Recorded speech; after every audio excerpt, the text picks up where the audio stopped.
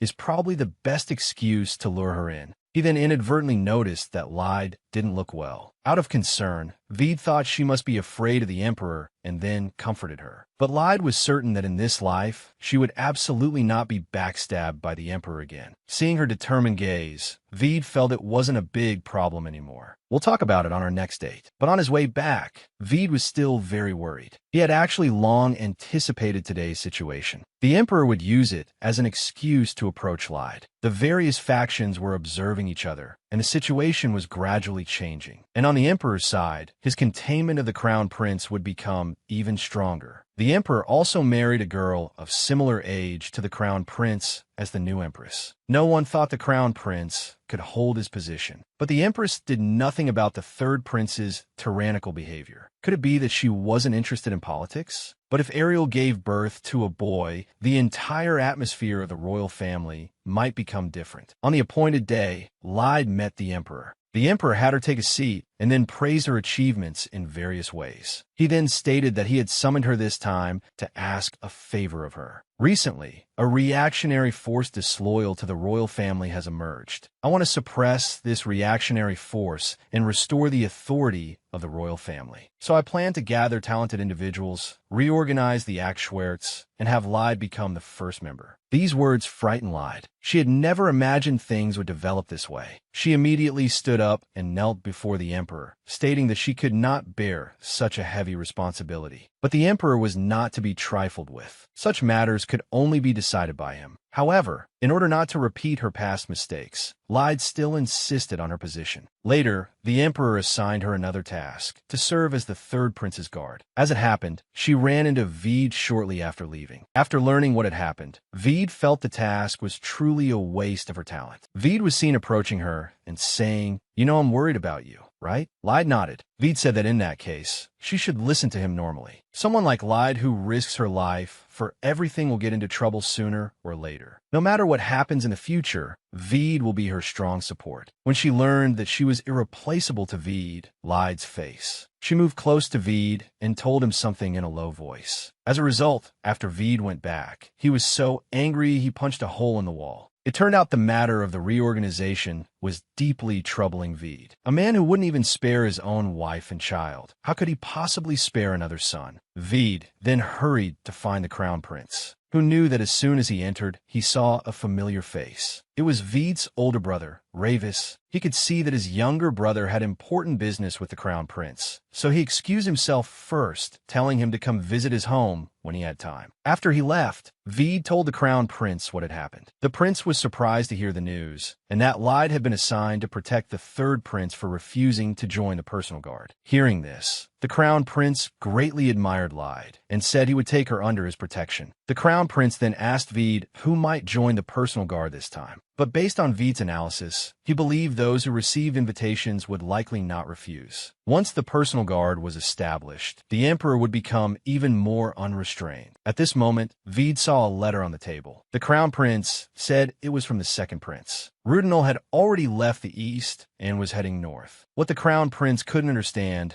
was why Rudol would choose to conduct an inspection in winter. The roads were treacherous and the risk of death was high. He had wanted to send knights as the second prince's personal guards, but the emperor never agreed. At this, the crown prince gave a cold laugh, putting his own son in danger while he's busy building a personal guard. How ridiculous. This time, no matter what the emperor is plotting, I will absolutely not let him have his way again. Now we've joined forces with the West, that should keep the emperor busy for a while. The crown prince then asked Vede to take care of Ariel. Her due date was approaching, and he didn't have time to look after her. Not long after, Ariel saw the rare guest arrive and asked Vede how he was doing. After the two chatted about family matters, Ariel got to the point, asking what he and the crown prince had talked about. Vede thought his cousin was as sharp as ever, so he told her about the emperor's matter. The crown princess's mind turned, and she had Vede bring Lyde over. In just a few seconds, Lyde appeared before Ariel. Ariel then asked Lyde if she was going to be the third prince's guard. If so, she would soon be able to meet the empress. But she had never met her in person, and the third prince's character was known to everyone in the palace. Yet the empress took no action. She didn't understand the empress's thoughts before, but now that she was about to become a mother herself, she could understand the reason for the empress's actions. When the empress was young, she came to a strange country, suffered a lot, and had many worries. Although she seems indifferent to everything, it's actually to protect the thing she cherishes. Ariel told Lyde not to forget that the empress is a very strong person. Ariel then started to gossip. She felt that she and Vede got along well and thought Lyde could be entrusted to her younger brother. If it were in the past, Lyde would have to consider it herself, but they had been through so much. She felt she could entrust herself to Vede. Ariel then wanted to entrust Vede to her. She could see that Vede considered Lyde very important, and Lyde also agreed to Ariel's request. Returning home, Syria had dinner ready for her, but Lyde kept asking if any letters had arrived, because the day she had promised Akana she would return was getting closer and closer. Over at the ice tower, Akana was grumbling, dissatisfied that his master wouldn't give him a commission. Scat turned and told him sternly, "Isn't it all because of you? All day you think about taking your appointment and leaving the ice tower. That's why I've been delaying. If you want to go out with powerful magic, you must bear the corresponding responsibility. Once the restrictions on magicians are lifted, magic will inevitably be used and then discarded by the rich and powerful. There are such cases in history. But whether Akana could ultimately be appointed as a magician was up to the old magicians. He could only wait for them to finish their final review. After hearing this, Akana's mood soured. He didn't know how much longer he would have to wait. Besides, he had promised Lyde he would be back before spring. As the most tyrannical prince in the entire empire, throwing plates at servants was a common occurrence for him. Even when the most intelligent and capable people in the empire were chosen to be his tutor, a lesson would never last more than 5 minutes. He even once demanded his knights to imitate dogs. For a knight, there was no task more terrifying than guarding the third prince. Unexpectedly, on Lyde's first day of work, On was about to hit her with a bucket. But Lyde was no pushover. With a dodge, she left On dizzy. The sharp-eyed Lyde immediately saw the legendary empress and hurried forward to salute. But the third prince, having suffered such an insult, went up to the empress to complain. He started whining and acting spoiled, but the empress pushed him away, stating it was all the emperor's arrangement. She said she had other matters to attend to and took her leave. Not long after, On kept throwing things at Lyde. What angered him the most was that not a single one hit her. Just then, the tutor cautiously indicated that it was time for class. Who knew that On would just storm out the door? Meanwhile, in the prince's courtyard, On was on edge, thinking that Fool wouldn't follow him. However, speak of the devil, Lyde was already standing behind him with her hands behind her back. On jumped, thinking she was going to drag him back to his studies. But Lyde explained that she was just his guard and had no reason to make him study. It was then that On realized this person was a bit strange. He felt like he would be led by the nose by Lyde. Just as he was about to slip away again, Lyde looked at the time and announced that her shift was over. It was time to get off work. She then turned and left, leaving the third prince standing there dumbfounded. In his heart, he still felt that woman was very strange. Meanwhile, Lyde, who was off duty, ran into Morris on the road. The two of them showed some concern for each other. After Lyde finished recounting her experiences of the day, Morris broke out in a cold sweat. However, it was nothing to Lyde. Just as the two were talking and laughing, a person appeared ahead of them. This person was none other than Marshal Veed. When he saw Morris, he recalled that he was the young man who had been talking and laughing with Lyde at the ball. But without thinking too much about it, he showed his concern for Lyde, fussing over her. But as the two of them spoke, Lyde didn't forget to introduce them to each other. Then, Lyde told them to chat first while she went to clock out. After she left, the atmosphere instantly grew quiet. As it turned out, they hadn't even exchanged a few words before the atmosphere became even more awkward. Before long, Lyde returned. Seeing this scene, she figured the atmosphere was strangely tense. It must be because of that incident last time, so she went up and told Veed to apologize to Morris. Veed then laughed awkwardly and asked what she was talking about. Lyde, while telling Veed to kneel, explained that at the ball, he had presumptuously pulled her away without asking how Morris felt. At this, Morris hurriedly tried to smooth things over, saying it was a trivial matter not worth mentioning. Afterwards, they all prepared to leave. On the way, Morris mentioned that he was preparing to join the First Night Order. Upon hearing this news, Lyde gave him a round of encouragement. After all, Morris had also sought her out when she was going through her own ordeal. After a round of mutual encouragement, the two went hand in hand to get lunch. At this time, at the Second Night Order's training grounds, Ark was training passionately. During a break, Ark heard that Morris's older brother was coming to the Imperial capital to receive his title. But Morris said he had to focus on his exam and didn't have time to attend his big brother's title ceremony. Hearing this, Ark felt that he also wanted to take the First Night Order's exam. The two hit it off immediately and decided to prepare seriously together. The next day, Lyde, on her 8 a.m. shift, asked On, "Aren't you bored?" On was very impatient. "What? If I'm bored, are you going to do something for me?" But it was clear Lyde wasn't going to proactively do anything. On was curious how Lyde wasn't cold, dressed so thinly. But when he learned that Lyde was a mana master and didn't feel the cold, On got excited. He wanted Lyde to prove it to him.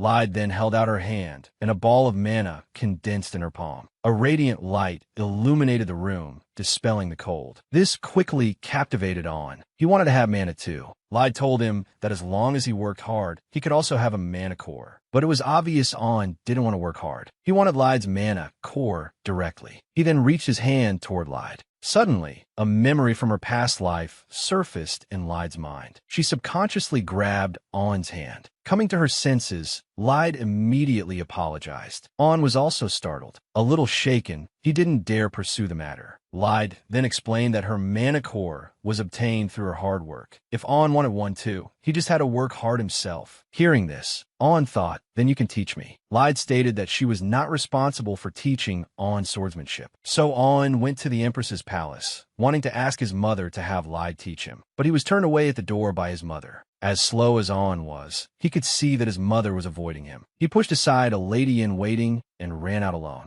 Lyde later found On crying alone in a corner. On asked Lyde if his mother hated him. Lyde said she wasn't sure either. On began to appreciate Lyde's honesty. At least she wouldn't deceive him. After that day, On gradually began to ask Lyde for her opinion on things, such as whether he should study. Lyde frankly stated that if On studied, he would have more things he could do in the future. On took her advice. It seemed that just because the prince stopped skipping his lessons, this one change led to some positive rumors. Lyde would occasionally hear them. Some people came to ask her how she tamed the prince, but Lyde said she hadn't done anything. 2 weeks later, the Empress found Lyde, thanking her for the prince's change under her influence. But she felt that having a master like her serve as the prince's personal guard was a bit of a waste and wanted to help Lyde get a transfer. At this, On stopped his mother. He said he liked Lyde very much and begged his mother not to replace her. But his mother thought On was past the age for acting cute. She pulled her hand away and left. After the Empress left, Lyde saw that On was a little sad. so she offered to teach On how to ride a horse. On immediately perked up and agreed right away. At this time, at the Lunatil ducal estate, Vede was reporting to his older brother. The conflict between the emperor and the crown prince has deepened. The emperor is establishing an imperial guard and has poached many members from the royal guard, leaving just enough for the royal guard's basic configuration. The people still remaining in the royal guard are likely from Syria's faction or are people caught in the middle, waiting to see how things play out, who will eventually be eliminated. At this, his brother advised Vede to stay away from royal guard work for a while. He was concerned for Vede as his older brother, because His Highness said he recently lost contact with His Highness Prince Rudol, who is out on an inspection tour. Although it's common to lose contact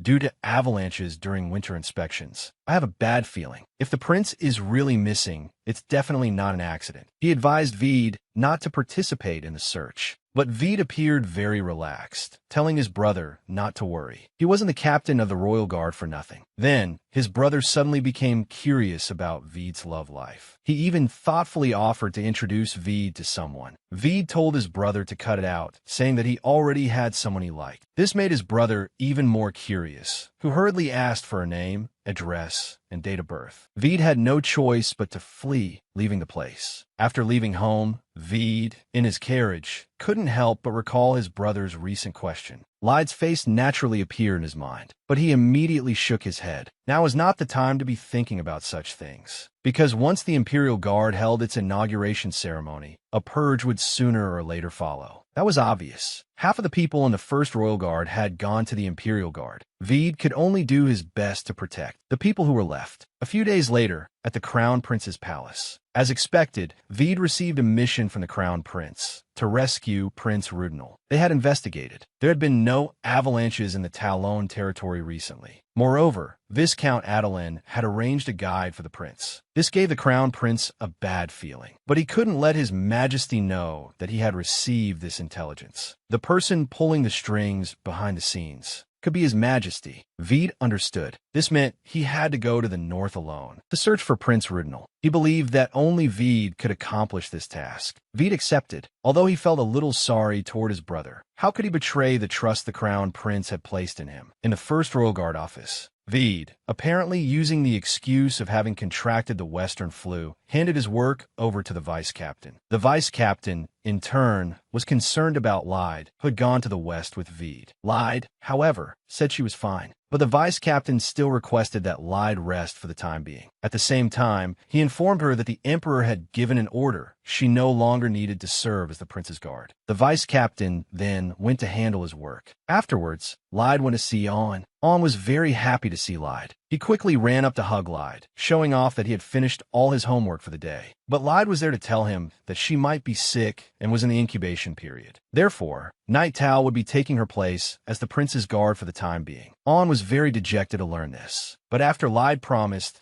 that she would come visit On again when she wasn't busy with work, On happily made a pinky promise with Lyde. Afterwards, Lyde, who was preparing to return her name tag, suddenly remembered that whenever Vede was worried about her, he would always come to visit her. So she went to Vede's private residence, planning to check on him. Arriving at the residence, she discovered that Vede didn't seem to be sick at all. On the contrary, he looked full of energy and was fully armed. Only then did she realize the sickness was just an excuse. Vede was going on a secret mission. He also told Lyde that he was going alone to rescue the second prince. Lyde immediately said she wanted to go with him, but Vede politely refused, saying he wasn't going in his capacity as captain of the Royal Guard. Just like last time in the West, there would be no reward for eliminating monsters, and it would create animosity with His Majesty. He didn't want to take Lyde into danger with him, but what Vede didn't expect was for Lyde to suddenly confess to him. Vede, I like you. Just as you don't want me to face danger, I feel the same. If you're going to a dangerous place, then at the very least, I can't let you go alone. Vede was curious as to how Lyde had come to like him.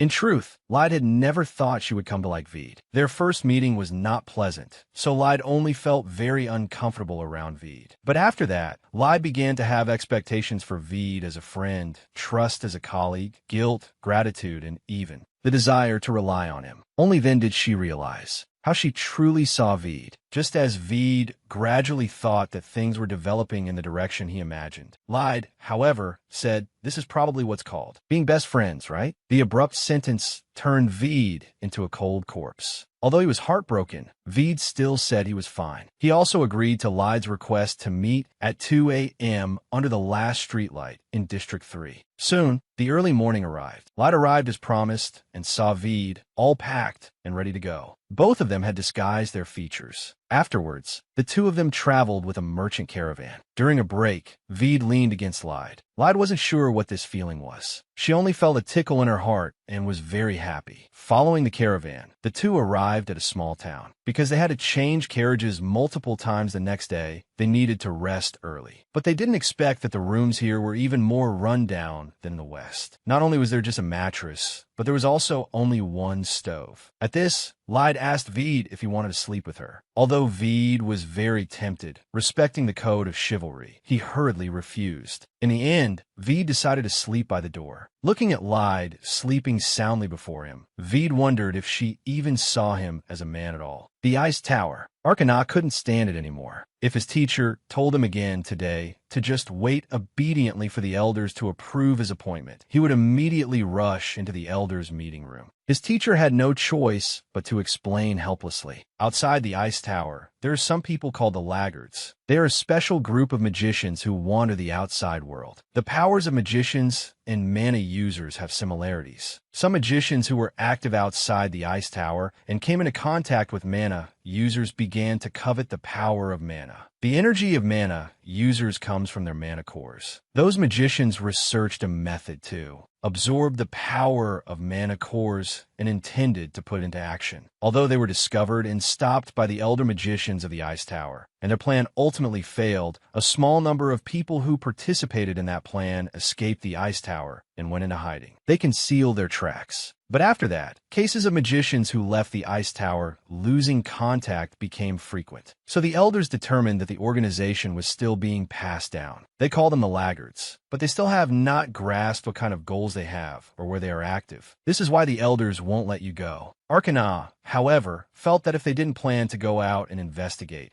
how could they ever know their whereabouts and intentions? He also believed the elders were shirking their responsibility. If they really wanted to protect the magicians, they should step up and do something. His teacher did not answer his question, but instead was drawing on a letter. The next second, a magic circle lit up and magic burst forth. Facing the light, he opened his eyes and discovered that it was a letter of commitment. It turned out his teacher had persuaded the elders. As long as he was willing to sign this letter of commitment and strictly abide by it, the elders would temporarily lift the seal and approve his departure from the ice tower. Arkana did not hesitate and immediately signed the letter of commitment, because outside the ice tower, there was someone he wanted to protect. The capital, the Second Night Order. Everyone couldn't believe it. Lied had actually caught the Western flu, and she hadn't told any of them. Lohengrin, however, reminded them that they should be worrying about tomorrow's exam first. Just then, Marius's gave him a handkerchief as a gift to cheer him on. He was very moved. Then he was pushed to go train properly. Afterwards, Morris found Grin and asked her if she knew something. Actually, Grin wasn't sure either. She just felt that for two mana users to be sick and unreachable at the same time, one could probably guess what was going on. Although she wasn't certain, it was very likely. Plus, the two of them had worked together before, and she had also heard some rumors that Prince Rudol was missing. After connecting all the dots, Morris started to get the picture. Grin could see that Morris was a bit unhappy, but she still advised him to prioritize the exam. Lied must have left because she believed Morris would pass without a problem. Grin also hoped they would have a good outcome. Over on Veed's side, they had already reached the last village. Now, they had to go into the wilderness to search for traces of the prince. Afterwards, they headed up the mountain against the wind and snow. Veed couldn't help but sigh that if they weren't here to search, it would be nice if they were here to travel. Veed asked Lied if she had ever traveled. Lied, however, said she had only ever migrated. After leaving the relief shelter, Lied grew up in a circus. Thus, she went to many places with the circus. It was also there that she learned to use a sword. Veed couldn't help but sigh at the hardships of Lied's past. Veed decided that after the mission was over, they would not only go on a date, but also travel together. He also wanted to hear Lied talk more about the things he didn't know. Before they knew it, they had arrived at the place where the second prince had lost contact. They also discovered that no avalanche had occurred here at all. But not far away, they found the prince's carriage. After going up to check,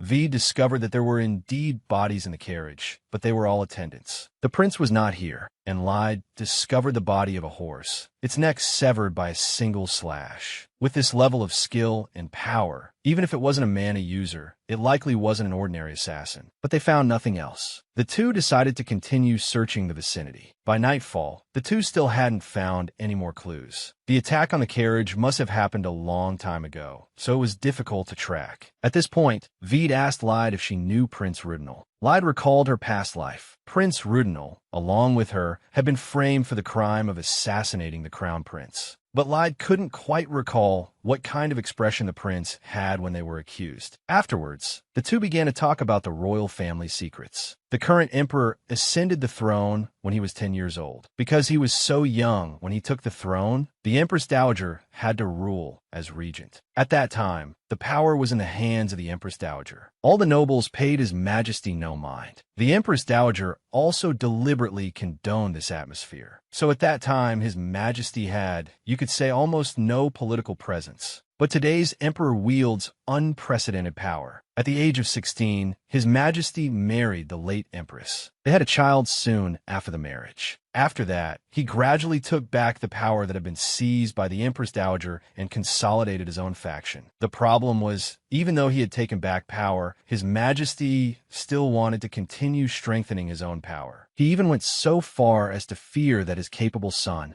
would take his power, and so he personally killed the crown prince, who had no flaws whatsoever. And because of this, the late empress's health was broken. She passed away not long after giving birth to Prince Rudol. It is said that after the late empress gave birth, not a single imperial physician went to the empress's palace to look after her. It seems His Majesty deliberately did not send any physicians. To think that in her past life, she knew nothing and had unhesitatingly helped a tyrant, regarding such a person as her lord and serving him with loyalty. Lyde felt extremely ashamed and remorseful. Veed found it hard not to suspect that the emperor had plotted against the prince. Perhaps the emperor wanted to weaken the crown prince's faction by eliminating Prince Rudol. After all, if the crown prince couldn't even protect those closest to him, he would likely lose the trust of his allies. At this point, Lyde suddenly asked about Veed's brother, because she had heard that due to the succession of the title, the relationship between the two brothers could be very tense. Veed, however, said his brother was a very good person, both when they were young and now. He doted on him. When he was a child, Veed was taught that he couldn't be more outstanding than his brother, but swordsmanship was the only exception. That's why he came to love swordsmanship. And when Veed became a swordmaster, his brother was even happier than he was. It was then that he felt he had found his place through swordsmanship. He was very happy. Lyde strongly agreed with Veed's words. As long as she picked up a sword, all the other problems that troubled her would disappear. When she learned swordsmanship, her skills continuously improved, and she was finally recognized. Lyde found her place. The two, having found a point of similarity, looked at each other and smiled. On the second day of tracking, unlike the day before, the traces of Prince Rudol became clearer and clearer. They also found the bodies of royal guard members. And the clearer the traces became, the more silent Veed grew, and the smile on his face appeared less and less. They discovered that even swords had been cut, and the breaks were very clean. This indicated that a mana user was involved in this incident. As they tracked deeper, they discovered something very strange. The prince seemed to have fled in such a hurry that he had no time to erase his tracks. Then they discovered a bridge. Normally, someone being pursued who passed this way would definitely cut the ropes. Just then, a scream was heard. The two recognized it as the prince's voice. And in front of the prince was an armor-like creature walking toward him. The next second, Veed arrived, his sword striking the armor's neck. But the result, which felt like he had hit it and yet hadn't, surprised him. At this moment, the prince warned, "That thing isn't human." Lyde also rushed over and split the armor's head with one slash. But it was obvious there was nothing inside. Even without a head, it could continue to fight. Both of them were shocked by this thing, but Lyde quickly regained her composure. If it could still move after its head was cut off, then she would just cut its body as well. A slash imbued with mana fell, and the armor was split in two. It finally collapsed to the ground. The three of them breathed a sigh of relief. Seeing the prince was unharmed, Veed suggested they leave this place first. At this moment, Lyde wanted to say they should take a fragment back as evidence. But just then, Veed was shocked to discover that the armor, which had been cut in half, was moving once again. The armor raised its long sword, about to attack Lyde. Lyde was already too late to draw her sword. In the nick of time, a mass of black energy rushed over, grabbing Lyde and dodging the blow. But when Lyde opened her eyes again, she found she couldn't see. On her eyes and hands was blood, and the blood wasn't Lyde's. It was Veed's. Veed slowly got up. His arm wasn't broken, but it was injured to the bone. It might have to be amputated. But before that, he had to take care of this thing. Lyde was enraged too. She drew her long sword and launched a fierce assault on the armor. Although the armor shattered to the ground, the next second, the pieces gathered once more, reassembled, and regenerated. Veed discovered that although the armor was cut into fragments, its regeneration speed was actually faster. Even though Lyde and Veed were stronger, if it kept regenerating, Veed then made a decision. He told Lyde to help him rescue the prince. After all, this mission wasn't about winning the battle. He then gave an order for Lyde to protect the prince. Lyde was very reluctant, but under Veed's persuasion, she still went to the prince's side. And at this moment, Veed had already prepared himself to die here. But he couldn't help but remember the scene of Lyde saying she liked him. He felt a sense of relief. If he was to die protecting the person he liked, then that was quite a fitting end for a knight. He didn't care if this armor regenerated or was immortal, because he was going to turn the armor to ash, so that not a single fragment that could regenerate could be found. A violent impact shattered the silence of the snowy mountain. As the swirling snow settled, it revealed Veed lying on the ground. The risk of this move was far greater than he had imagined. In the end, he wasn't able to let Lyde see his heroic figure. He felt extremely annoyed. In this state of mind, Veed closed his eyes. But the next second, he was woken by a call. It was Lyde. It turned out the prince had ordered her to find Veed. The prince's order was more important than his. Afterwards, Lyde injected mana into Veed's cracked mana core. After simply bandaging Veed, she carried him on her back, preparing to go down the mountain for treatment. Finally, they arrived in front of the bridge. The prince told them to hurry over. Halfway there, Lyde realized that the prince wasn't injured at all, but that was an opponent that had given both of them a hard time. Yet the prince had survived without a single guard. At this moment, Lyde noticed the prince was muttering something, and his lips were forming the words, "Must kill them." It was then that Lyde realized something was wrong and immediately ran forward. But the prince's dagger was already raised. With one slash, Lyde, along with the suspension bridge, fell. As the two of them plummeted downwards, Veed told Lyde to use her mana to envelop herself. But Lyde insisted on enveloping them both together. But she didn't have enough mana. In the nick of time, a magic circle lit up. The two were enveloped by magic and survived. And the person who saved them was none other than Arcana, who had left the ice tower. Lyde was extremely grateful and hugged Arcana. At the same time, she begged Arcana to save Veed. Arcana told Lyde not to worry. As long as it was a wish from his dear knight, no matter what it was, he would make it come true for her. Then, with a flash of magic, Veed was fully restored. Lyde threw herself at him, crying a river of tears. She had thought Veed was going to die there. Veed quickly comforted her. Wasn't he all better now? It turned out that after Arcana left the ice tower, he went to Lyde's home, only to be told that Lyde had been out for 2 weeks and hadn't contacted her family. He was very worried, so he used a target teleportation spell. Although it was very dangerous, judging from the result, he was right to do so. Afterwards, they told Arcana what had happened here. Then they returned to the ruins of the armor. Arcana found the mana core embedded in the sword's hilt. Someone had embedded a removed mana core into the sword and used the sword to channel mana to the armor to control it. That's why it would continuously regenerate and fight until the mana core was destroyed. And the controller was someone else. And the controller, even if not nearby, could control it remotely through something like a crystal ball. At this point, Arcana suddenly asked what they planned to do with the prince. Veed felt a headache coming on. This problem was probably not that simple. Lyde speculated that it was very likely His Majesty who had ordered him to do this. She said there was something she wanted to tell the two of them. Arcana, however, felt it would be better to talk somewhere else. He then cast a spell, and in the blink of an eye, they were in the capital at the Viramud private residence. And Arcana, due to consuming a large amount of magic in a short time, was a bit dizzy. Seeing that everyone was in bad shape, Veed suggested they take a bath and rest for a while before talking. When Lyde came out after her bath, she found Arcana was already waiting there. Sigli then took the opportunity to ask about the pact. He could use magic even after leaving the ice tower. Had he become a magician? Arcana told Sigli the truth, that his appointment had been postponed and the elders had proposed some conditions, but his seal had been released. But he said that even if he couldn't be formally appointed, he was Sigli's magician. He was satisfied with that. Just then, Veed also came out. Afterward, the three of them sat down. They also asked about what Sigli wanted to say. Who would have known that what Sigli wanted to say was to confess to them that she was from 5 years in the future, and everything that happened to the Sigli of her previous life. She felt that her former self had done many things wrong and caused losses for many people. She was once again lost in regret. Fortunately, the two of them accepted it and comforted Sigli, thanking her for telling them. After hearing this, Arcana had some theories. With a massive energy source like a spiritual power core, returning to the past wouldn't be a difficult feat. Just as knights possess spiritual power cores, magicians possess something called a ring. Similar to a spiritual power core, magical power is also finite. The amount of magical power each magician can store also differs. Therefore, using large-scale magic indefinitely is nearly impossible. However, a long time ago, a magician discovered a way to break this limitation, and that was to absorb the power of spiritual power cores. Although those magicians were discovered by the Ice Tower in the middle of their conspiracy and were unable to carry out their plan.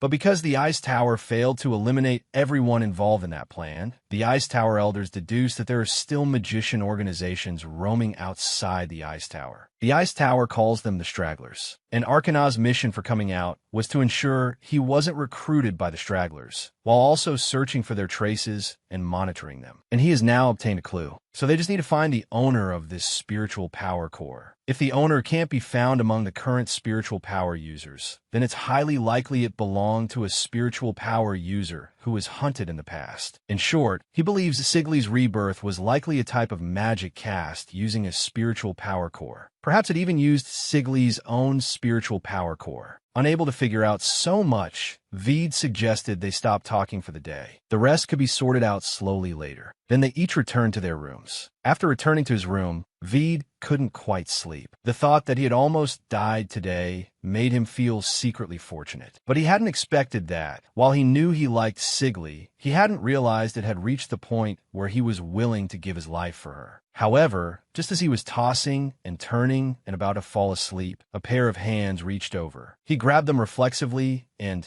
sat up to find the person was actually Sigli. He was surprised at what Sigli was doing in the middle of the night. It turned out Sigli had a nightmare. She dreamed that Veed was covered in wounds. Also, Veed had just found out about the evil deeds she had committed in her past life. On top of that, Veed had worn a sour expression during their chat just now. She was afraid Veed hated her, but Veed comforted her, saying he was perfectly fine and uninjured. And during their chat, he was just annoyed with that magician, although the magician had saved him. He couldn't pass judgment on things that hadn't happened yet. But the Sigli of this lifetime saved Ariel and the Imperial heir in her womb. If things go on like this, Sigli might also be able to prevent the same things from happening again. In any case, he said he wouldn't hate Sigli over something like that. Hearing this, Sigli was deeply moved. She was very grateful to Veed for telling her his thoughts. Sigli's innocent expression made Veed unable to resist hugging the girl, repeatedly telling her how much he liked her. He even joked, asking if she wanted to sleep with him. The dense Sigli just thought he was treating her like a child again. The next day, at the Crown Prince's palace, Veed returned and reported everything to the Crown Prince. The Crown Prince was relieved that Veed had returned alive. He wanted to meet the magician to thank him personally. Vede, however, said that the man was Sigli's friend, and he would have to ask Sigli if he wanted to meet him. The Crown Prince was curious if that person was Sigli's boyfriend. This question, however, lit Vede's fuse. Upon learning that Vede had an unrequited love for Sigli, the Crown Prince was greatly shocked. Just then, Vede's older brother rushed in, anxiously checking his younger brother for injuries. Afterward, the Crown Prince planned to recruit the magician, deciding to talk again after seeing if the magician was willing to cooperate. After the two left, his brother kept pestering Vede about Sigli. Vede couldn't help but feel a little shy. "Do I have to report every single detail about that to you?" Hearing this, his brother immediately put on a hurt expression. But then he said earnestly that he just hoped his younger brother would tell him about important matters. If Vede hadn't made it back this time, their family would have surely become enemies with Syrios. He didn't want that to happen either.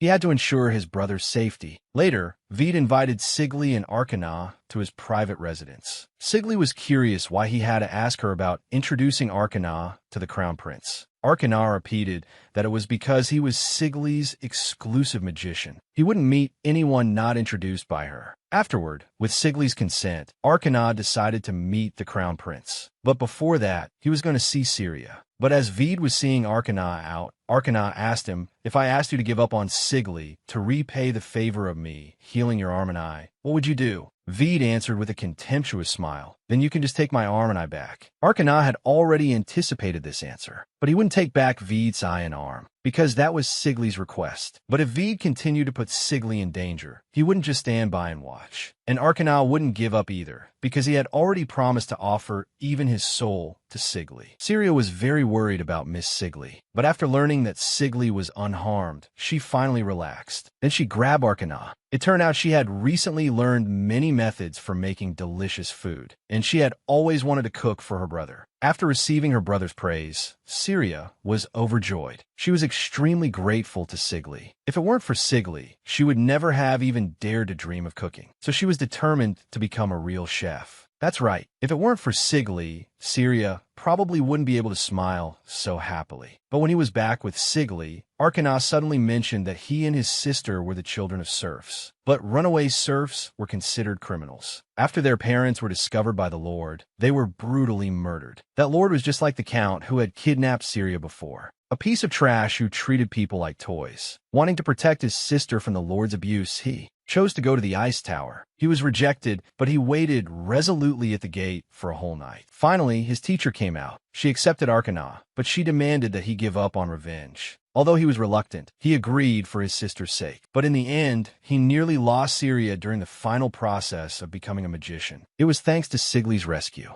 If it weren't for Sigli, he probably would have completely descended into darkness, just like the Sigli of the previous life. So Sigli not only saved him, she saved his future. Therefore, he decided to dedicate his entire future to Sigli and be her magician for life. Afterward, Sigli suggested visiting the place where Arkana lived as a child to erect a memorial for his parents. Arkana was deeply moved. Sigli was also very happy. This exchange of past secrets made her feel that their relationship had grown closer. But what neither of them knew was that, at this moment, a pair of eyes outside was staring intently at them. The next day, the group had an audience with the Crown Prince again. The Duke standing beside them was very curious about Sigli, but was stopped by Vede. Afterward, they sat down and began to report their experiences on the snowy mountain. They had encountered armored soldiers, but there was nothing inside the armor. Someone had cast magic on the armor, making it move like a puppet. The armor's power source was this spiritual power core embedded in the sword. Arkana then gave his assessment. The spiritual power core came from a spiritual power user from another country, or was harvested from a user from the past. He suspected all of this was related to the magician organization he was tracking. They have a motive for collecting spiritual cores, and it's highly likely they've joined forces with the Emperor. That's why they are under suspicion. But regardless of whether the Emperor is cooperating, the thing they want is the same: eternal power, which means immortality. And to obtain life, one must usually pay the price of a life. Connecting this to the Emperor's formation of the Royal Guard, the Crown Prince couldn't help but feel a chill, because he had heard a piece of news. The Emperor was planning to demolish the slums. Although the Emperor had tried several times before, he had always failed. Sigli, who was very experienced with this, explained that they would use the excuse of dangerous elements hiding in the slums to conduct searches and apply pressure. Then, it would be announced that after the incident is over, anyone who hasn't left will be regarded as a traitor committing treason. Then the royal guard will be sent to clean up the traitors. Anyone who dares to resist is a rioter. In her past life, Sigli had carried out these acts without a second thought. But now, no matter what, she had to prevent all of this from happening. The Crown Prince also figured it out. It seemed the third prince was also part of the plan. The place where the third prince disappeared was the mountain range connecting the north and the west. The intention was clearly to pin the blame on the west, framing them for rebellion. The central region would surely not be suspicious. At that time, His Highness the Crown Prince would be framed as a prince colluding with the West in an attempt to seize the throne. And the third prince would likely play the part of an internal whistleblower, tearfully reporting his brother's conspiracy to their father. So it was time to decide how to deal with Prince Rudol. If the Emperor really has joined forces with magicians for the sake of immortality, they must find a way to obtain proof. With conclusive evidence, they could depose the Emperor on the grounds that his mental state has become a problem. So the next objective was for everyone to gather evidence. Afterward, the Crown Prince had Sigli and the others stay behind. He thanked Arkana for his help. He then asked a favor of Sigli. He wanted her to join the Akshwites. As a spy, she could also gather materials to be used as evidence. After all, there weren't many people the Crown Prince could trust, and Sigli had already received an invitation once. Veed hurriedly tried to stop her, but Sigli accepted the mission, because as long as she could stop the Emperor, she was willing to do anything, even dangerous things. As for the matter of the third prince, Veed took on the task himself. He also wanted to hear what the third prince had to say. The third prince probably assumed Veed had already been killed by him and had let his guard down. But considering the danger involved, Arkana volunteered to accompany Veed. This way, Sigli could also rest easy. Only Veed seemed less than willing. But Sigli was looking at him with an expectant expression. Just as he was about to joke with Sigli, she dodged far away from him. Even the Crown Prince couldn't bear to watch anymore, and called Arkana over to discuss business, leaving the two of them some space. Veed then asked her, "Are you uncomfortable being with me? Is that why you have to dodge whenever I get close to you?" Sigli stammered, not knowing how to explain. She just felt she was acting strange, because every time Veed got close, her heart would beat so fast. Hearing this, Veed leaned in even closer. He knew what was happening to Sigli, so he couldn't hold back any longer. He told Sigli that he didn't just like her, he loved her. "I love you, Sigrid Enkeltenna." As Veed expressed his love, word by word, Sigli was stunned. But in her nervousness, she accidentally pushed Veed over, just as she was about to get up. Veed wrapped his arms around her and asked for her answer. Sigli was terribly nervous and didn't know how to reply. So Veed proposed, "Why don't we try dating? We could try for 3 months. If it really doesn't work out, then so be it." And just like that, Sigli foolishly fell into his trap. When they came out, the two people waiting outside were simultaneously stunned by Veed's insufferably smug expression. In truth, the Crown Prince was under immense psychological pressure from his brother's betrayal and was starting to doubt himself. Veed noticed this. He advised the Crown Prince to go see Ariel. At this moment, the Crown Prince needed support more than anyone. Ariel was overjoyed to see Syrios. She also knew that compared to her own stress from the impending childbirth, Syrios, who was about to become a father, was under even greater pressure. But just as she finished comforting Syrios, she felt a sharp pain in her abdomen. Syrios immediately panicked and called for help. For the next few hours, the Crown Prince, who had been kicked out of the room, paced back and forth in anxiety. Just as he was feeling incomparably tormented and worried, the sound of a baby's cry shattered the darkness. Ariel had finally given birth successfully. Moreover, she looked just like Syrios,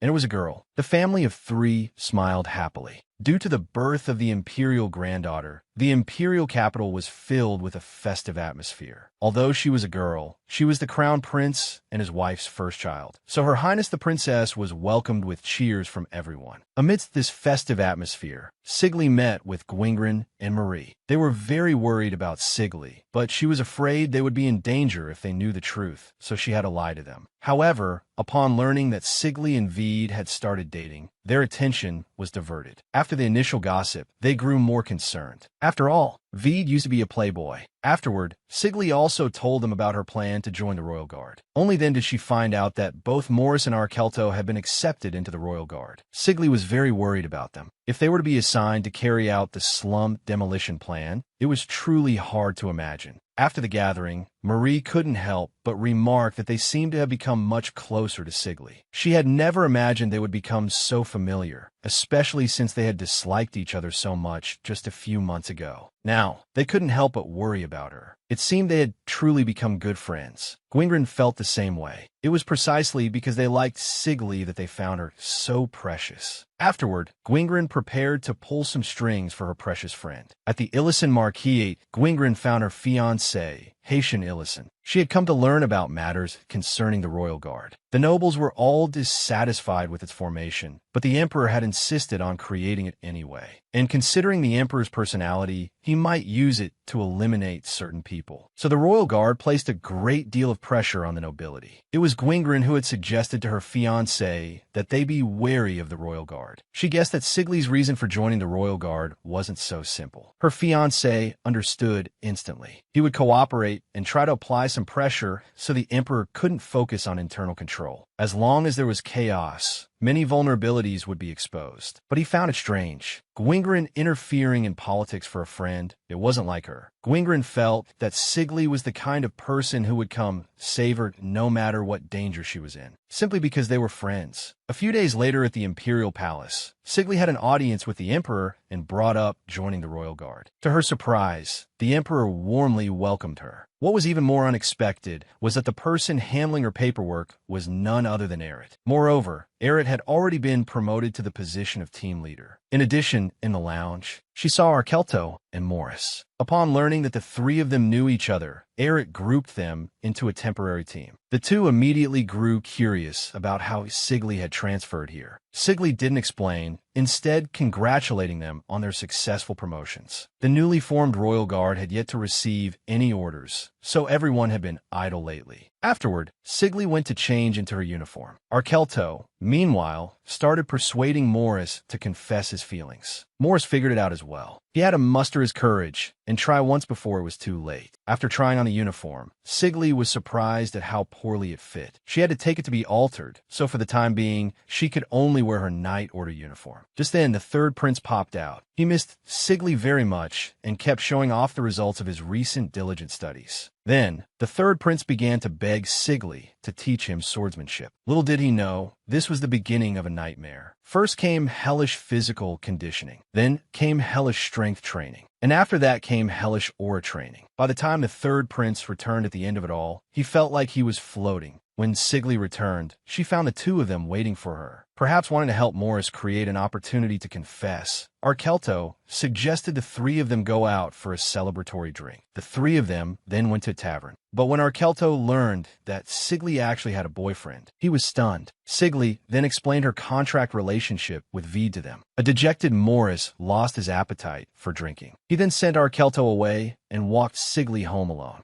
On the way, Sigly noticed Morris's low spirits and asked him how things were going with his older brother. Morris's brother had secretly helped him when their father was hunting him down, so they would be in contact more often from now on. Hearing that her friend's relationship with his brother had improved, Sigly was genuinely happy for Morris. Thinking about how Sigly was always worried for his safety, Morris's affection deepened, and at the same time, clumsy thoughts he couldn't suppress began to surface. He spoke up and asked Sigly, "You said I was an important person to you, right?" So he asked, if he were to ask Sigly to break up with Veed, what would she do? But in reality, all of this was just his clumsy fantasy. Meanwhile, Veed had returned to the north to search for traces of Rudol. Along the way, Veed couldn't stop showing off his contract relationship with Sigly, leaving Arkana utterly speechless. He then found a location. It should be somewhere nearby. The reason he was so certain was that he was using the Crown Prince's blood to track Rudol's whereabouts. The magic led the two of them to a village, and at that very moment, Rudol was there. Arkana cast a spell, and several servants instantly lost their sight, causing cries of alarm to erupt. Just then, Veed burst in. Like a wolf among rabbits, he easily killed the men. When he saw Rudol again, he found him spouting utter nonsense. He was even saying that His Majesty was right, that his older brother had truly joined forces with a dark magician. After some interrogation, Veed was at a loss. Rudol seemed to firmly believe that his brother had allied with a dark magician and wanted to kill the entire royal family to become emperor himself. It was unclear where things had gone wrong. Perhaps he had been brainwashed by His Majesty since he was a child, ordered to act as a spy at the Crown Prince's side. He even believed that the former Crown Prince and the former Empress's deaths were Sirius's doing. But the Crown Prince was just a child back then. The problem now was how to deal with this boy. Arkana believed that even if he was brainwashed, it couldn't erase his crimes. Besides, it was impossible to communicate with someone who had been brainwashed. It would be better to just take care of him on the spot. V told him to calm down. After all, he himself had nearly been killed by the boy. But there was a proper procedure for everything. And he also had to give the Crown Prince time to sort out his thoughts. But after Arkana mentioned that Sigli had almost been killed because of him, Veed came to agree with his point of view. In that case, before taking him back to the palace, they would make him pay a small price for his actions. Afterward, a series of shrill screams echoed through the small village. Meanwhile, Sigli received her custom-tailored uniform. She hadn't expected to be made a team leader right after joining the Royal Guard. But this was a good thing. The higher her rank, the easier it would be to obtain information. But when she arrived at the main hall, she was dumbfounded. The Royal Guard had no missions whatsoever and was on standby all day. The two, having nothing to do, decided to accompany Sigli to see His Highness the Third Prince. Sure enough, the moment the Third Prince saw the two of them, he assumed Sigli was going somewhere again and leaving them as a replacement. He quickly hugged Sigli, refusing to let her go. Only after an explanation did the Third Prince realize that Sigli had joined the Royal Guard. Afterward, the Third Prince braced himself for Sigli's demonic training. And today, he finally got to the swordsmanship training he had been looking forward to for so long. And he chose the slickest-looking one, Akeelto, to spar with. And just as he'd thought, Akeelto was even more slippery than he had imagined. Sigli could also see that although Akeelto acted very slick, his skills had genuinely improved. The Third Prince wasn't discouraged either and worked very hard. After the training ended, Akeelto found the Third Prince to be surprisingly cute. Later, Sigli bid farewell to the two of them and went to see the Crown Princess, Ariel. Through their conversation, Sigli learned that the Empress seemed to dislike her. This was because the Emperor only viewed his sons as rivals for the right of succession. The kind of son he would favor would have to be an incompetent one, completely isolated and without any followers. And the reason the Empress deliberately spoiled the Third Prince was to make him incompetent, so he would lose his right of succession. Sigli felt that this was hurting the prince. But Ariel told her that she would understand the Empress's thinking once she became a mother. Although it wasn't apparent on the surface, she knew the Empress doted on the prince the most. She asked Sigli to arrange a private meeting between her and the prince. Because they were all prey that could be targeted by hunters at any moment, she wanted to build a good relationship with the prince. Afterward, she took Sigli to see her child. She even said she wanted to name the princess after Sigli, because they hoped she would grow up to be as healthy and strong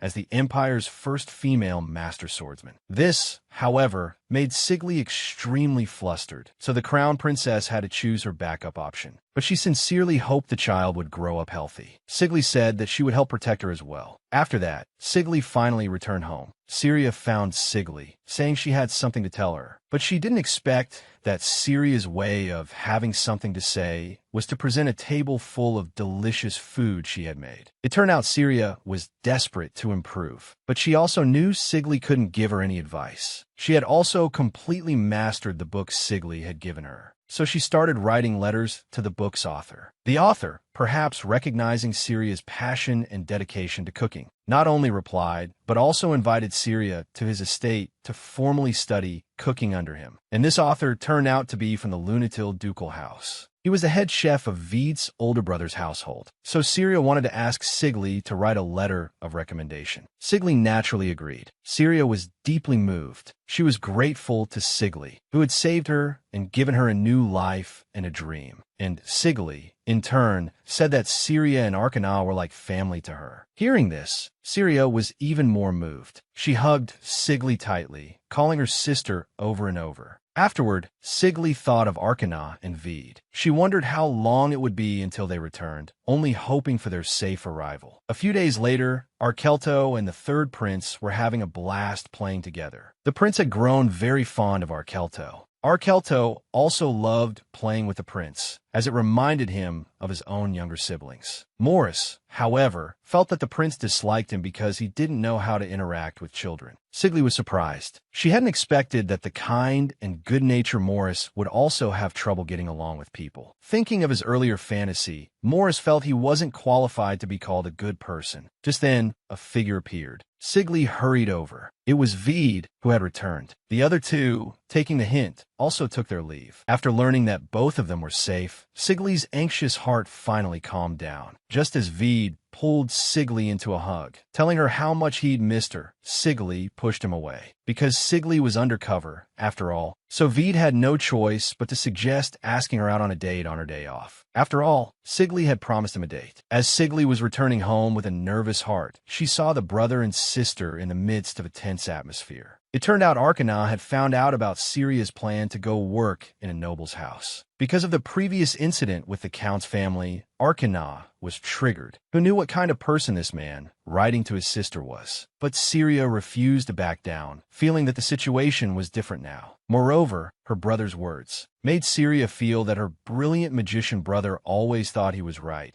and that she was just a foolish little sister who couldn't even decide her own future, and thus couldn't do what she wanted. So she threw out the line, "Stop meddling in my affairs," and turned to leave. Sigli also sensed that Arkana was somewhat triggered and asked him why. But it was natural for Arkana to be triggered. He was deeply repulsed by nobles. After all, no one could possibly understand the dangers he and his sister had gone through just to survive, or how they had managed to live to this day. Afterward, the two sat down, and Arkana regained some of his composure. The previous incident with Syria had caused a huge commotion that had only just died down. He was afraid that if his sister went to a noble's house, the rumor was brought up again, causing harm to Syria. Lyde believed that since she was going to the ducal house of Lunatil, there shouldn't be such dangers. But Lyde overlooked one point. The Lunatil family was secretly plotting a rebellion with the crown prince. What if they failed? Syria would also be implicated. But Lyde firmly stated that the plan would not fail. As long as she was alive, she would definitely stop the emperor. In the end, Arkana was moved by Lyde, but he wanted to personally go and ask about the atmosphere among the knights and servants in the ducal house of Lunatil. If even one thing made him uneasy, the matter would be dropped. Lyde told him that the reason Syria wanted to go to the ducal house was that being recognized by people in the same profession held a special meaning. Afterward, Arkana asked Lyde how her infiltration plan was going, but it was obvious that Lyde hadn't even received a mission yet. She wanted to find clues about the emperor's collusion with the magicians as soon as possible. Arkana proposed that he could help Lyde create an item that reacts to magic. Although it would only react to high concentrations of magic, it was better than nothing. Moreover, his teacher had already agreed to help him investigate the magic of immortality. Lyde was very happy to get the help of the Ice Tower. The next day, Lyde went to Marie's house. When she learned that Lyde was going on a date with Veed, Marie was even more excited than Lyde herself. Marie naturally offered her full support, but unfortunately, her style of clothing didn't suit Lyde. In the end, she thought of the clothes her older sister had left behind, and they actually suited Lyde quite well. And so, Marie and the servants were busy all day. Finally, proud yet exhausted, they watched Lyde leave. Veed had long made ample preparations for this day, eagerly awaiting its arrival. But the moment he saw Lyde, he was completely stunned. Was this still the Empire's #1 female master, Lyde? He thought a goddess was sitting in the carriage. Veed had considered that Lyde might come on the date in her uniform, but seeing her so carefully dressed up for him made him very happy. And Lyde, after all her effort, received a response, validating that her hard work had not been in vain. Lyde was also very happy. Afterward, the two of them talked a lot, sharing their experiences. But unlike other people's, Veed's idea of a date wasn't just eating, drinking tea, and chatting. After careful consideration, the first activity was surprisingly horseback riding. Although she had never ridden in a skirt, it was also the first time she had ridden without having to hold the reins herself. But this experience was very novel for Lyde. Afterward, the two had lunch together. Lyde wondered if two people from opposing factions could really be so brazenly out and about like this. She worried this matter would reach the Emperor's ears. But Veed explained nonchalantly that by being together so openly, that the Emperor might not be suspicious. After all, how could a spy openly go on a date with someone from the Crown Prince's faction? But what Veed was actually thinking was that perhaps this way, the Emperor wouldn't let Lyde get too deeply involved in his affairs. Although it would become more difficult for Lyde to obtain information, it would also reduce the possibility of her encountering danger as much as possible. At this point, Lyde brought up how Syria wanted to study at the ducal house of Lunatil, but was opposed by her brother, Arkana. Veed said he could tell Arkana not to worry. The ducal house managed its servants very strictly and had systems in place to prevent any unsavory incidents. Most importantly, who would dare to bother a girl whose brother is a magician? If he was still worried, he could go and see for himself. After all, to be noticed by the head chef, her talent must be extraordinary. After their meal, the two looked at the sky, which looked like it was about to rain. Veed had originally planned to take Lyde on a boat ride, but it seemed they would have to cancel. But Lyde took Veed's hand and said it was okay. It would be a novel experience for it to suddenly rain halfway through a boat ride. In fact, this was Lyde's first time on a boat. Before, with Marie and the others, they would always go to flower shops, dessert shops, and clothing stores. Thinking of Marie, she suddenly remembered that Marie had told her to try fanning herself like this when she was alone with Veed. But her stiff expression and movements made Veed burst out laughing. When a person who is usually aloof and unskilled at such things suddenly does something strange, it's very cute. And whether it was her inexplicably dazed look or her completely unguarded state, Veed found it all especially cute. Just then, it finally started to rain. Veed rowed hard towards the shore. By the time the two ran into the carriage, they were soaked to the bone. Veed saw Lyde shivering from the rain, but his clothes were also completely wet. He had no choice but to take off his clothes.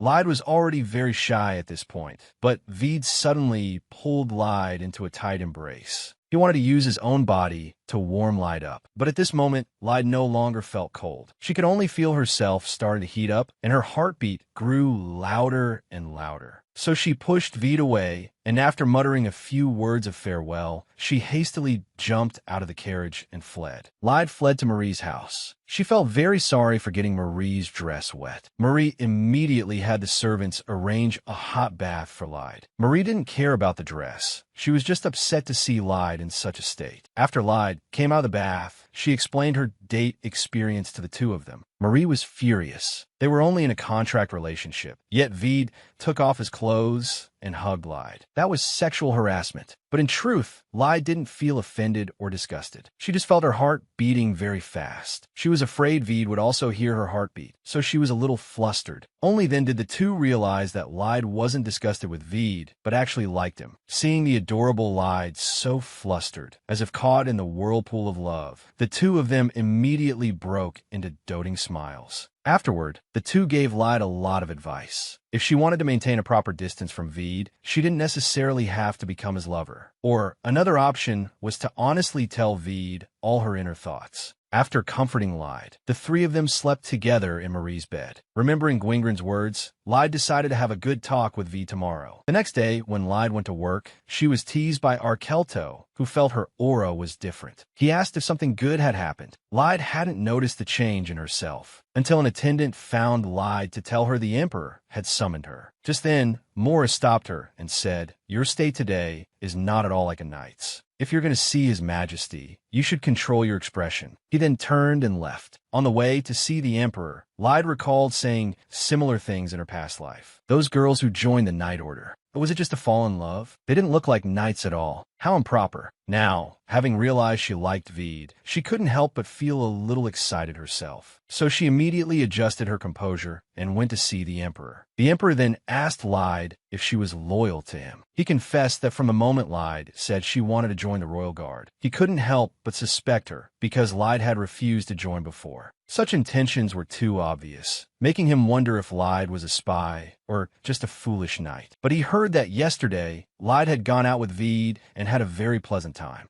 This convinced him that Lyde was not a spy, but merely a fool. A person so close to the center of power, yet with absolutely no political intuition. Therefore, the emperor believed Lyde was a perfect pawn. He asked Lyde if she knew about his son's disappearance. Lyde naturally answered that she did not. He wanted Lyde, starting today, to gather information about the crown prince through Vede. He then threatened Lyde, saying that if she refused this mission, he would not spare her colleagues. And for the emperor, disposing of a commoner and someone abandoned by a viscount's family was as easy as flipping his hand. Unable to bear the thought of her companions being harmed because of her, Lyde could only agree. At this moment, the emperor suddenly poured Lyde a glass of wine. This was his usual tactic. The emperor never completely trusted his own pawns. So, to prevent his pawns from escaping or betraying their master, he had devised this method. The wine contained a slow-acting poison. As long as Lyde came to report the information she gathered every week, that the emperor would give Lyde a week's worth of antidote. If Lyde tried any tricks, her friends would also receive this cup of wine. Lyde fell into a panic. She didn't know what to do. She couldn't tell Vede about this. Because of Morris and Akeelto, she couldn't let the two of them fall into a dangerous situation either. She didn't want to die, and even less did she want to get her companions killed. She forced herself to calm down. The emperor's specialty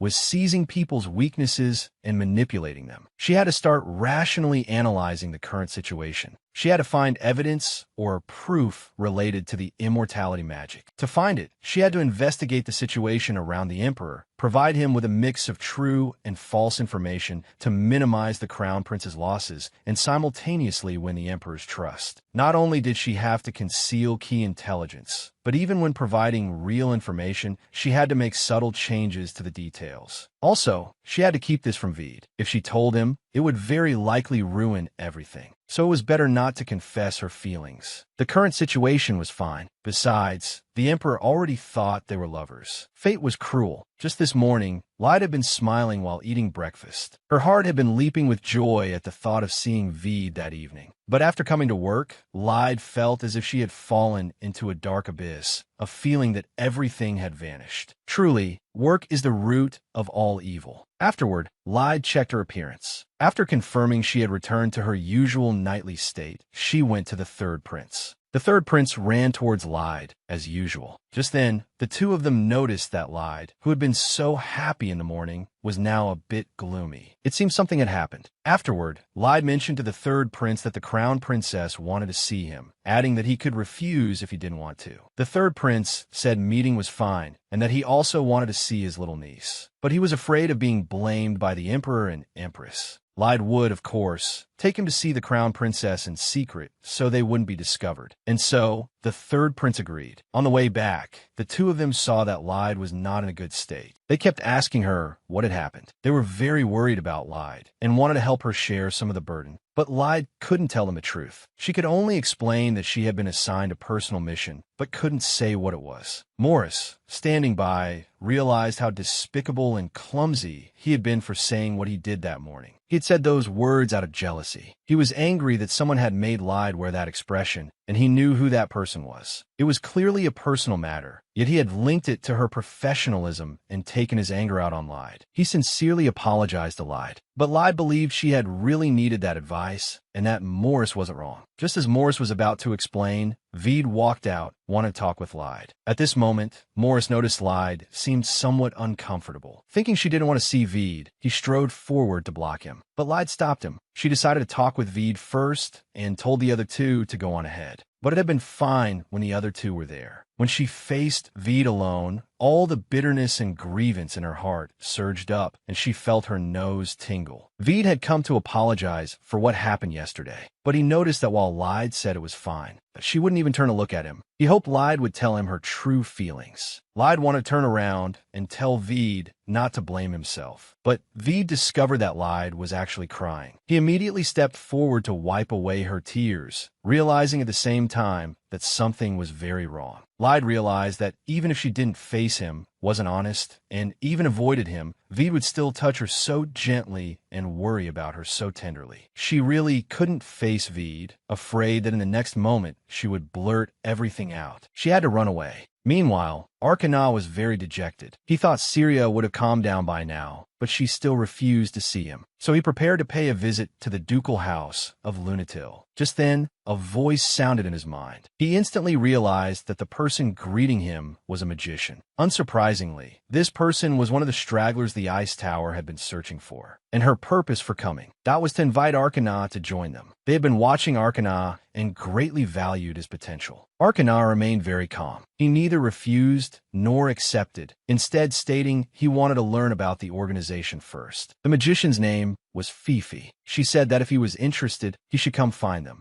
After leaving a teleportation coordinate in Arkana's hand, she vanished. Arkana had a sudden realization. This was how the stragglers found magicians, and then completely severed the connection between them and the Ice Tower. However, for Arkana, who wanted to investigate them, this seemed to be a good thing. After returning home, Arkana encountered an unexpected person. The visitor was none other than Veed. When Veed told Arkana about all of Lyde's strange behavior that morning, Arkana's first reaction was, "Excuse me, may I kill you?" After some deduction, the two of them suspected that if Lyde was hiding something, that matter could very likely bring her danger. But neither of them knew what exactly had happened to Lyde, so they could only keep a close eye on her condition. Arkana also told Veed about his encounter with the straggler. He planned to go alone, but assured Veed he had a way to escape, so there was no need to worry. Before leaving, Veed told Arkana that regarding Syria wanting to learn cooking, his brother had agreed. But Arkana said he wasn't ready to let his sister go to a place like that. He was unwilling to let his sister become a student to some sinister old nobleman. But Veed told him that their head chef, Sam, is a woman. This gave Veed an opportunity to mock him, advising Arkana not to be prejudiced against the place just because it's a noble residence. The House of Lunatil is a place that only values skill, and Sam is especially like that with her subordinates. Jumping to conclusions without even looking is not a good habit. This mockery made Arkana very embarrassed. Although it was well-intentioned, the two of them, without realizing it, they had developed a sense of rivalry. After Veed left, Arkana, who was about to go back inside, suddenly discovered that Syria was eavesdropping. Though it was unintentional, she had just heard a noise and came out to check, worried about Lyde, and ended up hearing everything. After explaining, Syria tried to run away, but was stopped by Arkana. Looking back, he realized his sister had grown up so much. In Arkana's mind, his sister had always been an incredibly fragile child who couldn't do anything and couldn't manage without his protection. But on second thought, the maids always asked her first about household matters. All the affairs of the house were handled by his sister, even without him. But she managed her work very well. So he agreed to let Syria go to the House of Lunatil to study cooking. But you can't live there, because if Syria isn't here, no one will manage this house. After all, Syria plays an important role here. Having received her brother's approval, Syria was overjoyed. The two finally ended their Cold War. Syria was in an excellent mood and prepared to put her cooking skills to good use for tonight's dinner. Just then, Lyde walked in. When Arkana saw her, he jumped in shock, because although he knew Lyde had cried that day, he hadn't expected her to cry so hard that her eyes were swollen. He quickly asked Lyde what on earth had happened. Lyde finally told Arkana everything. Arkana asked Lyde what she planned to do.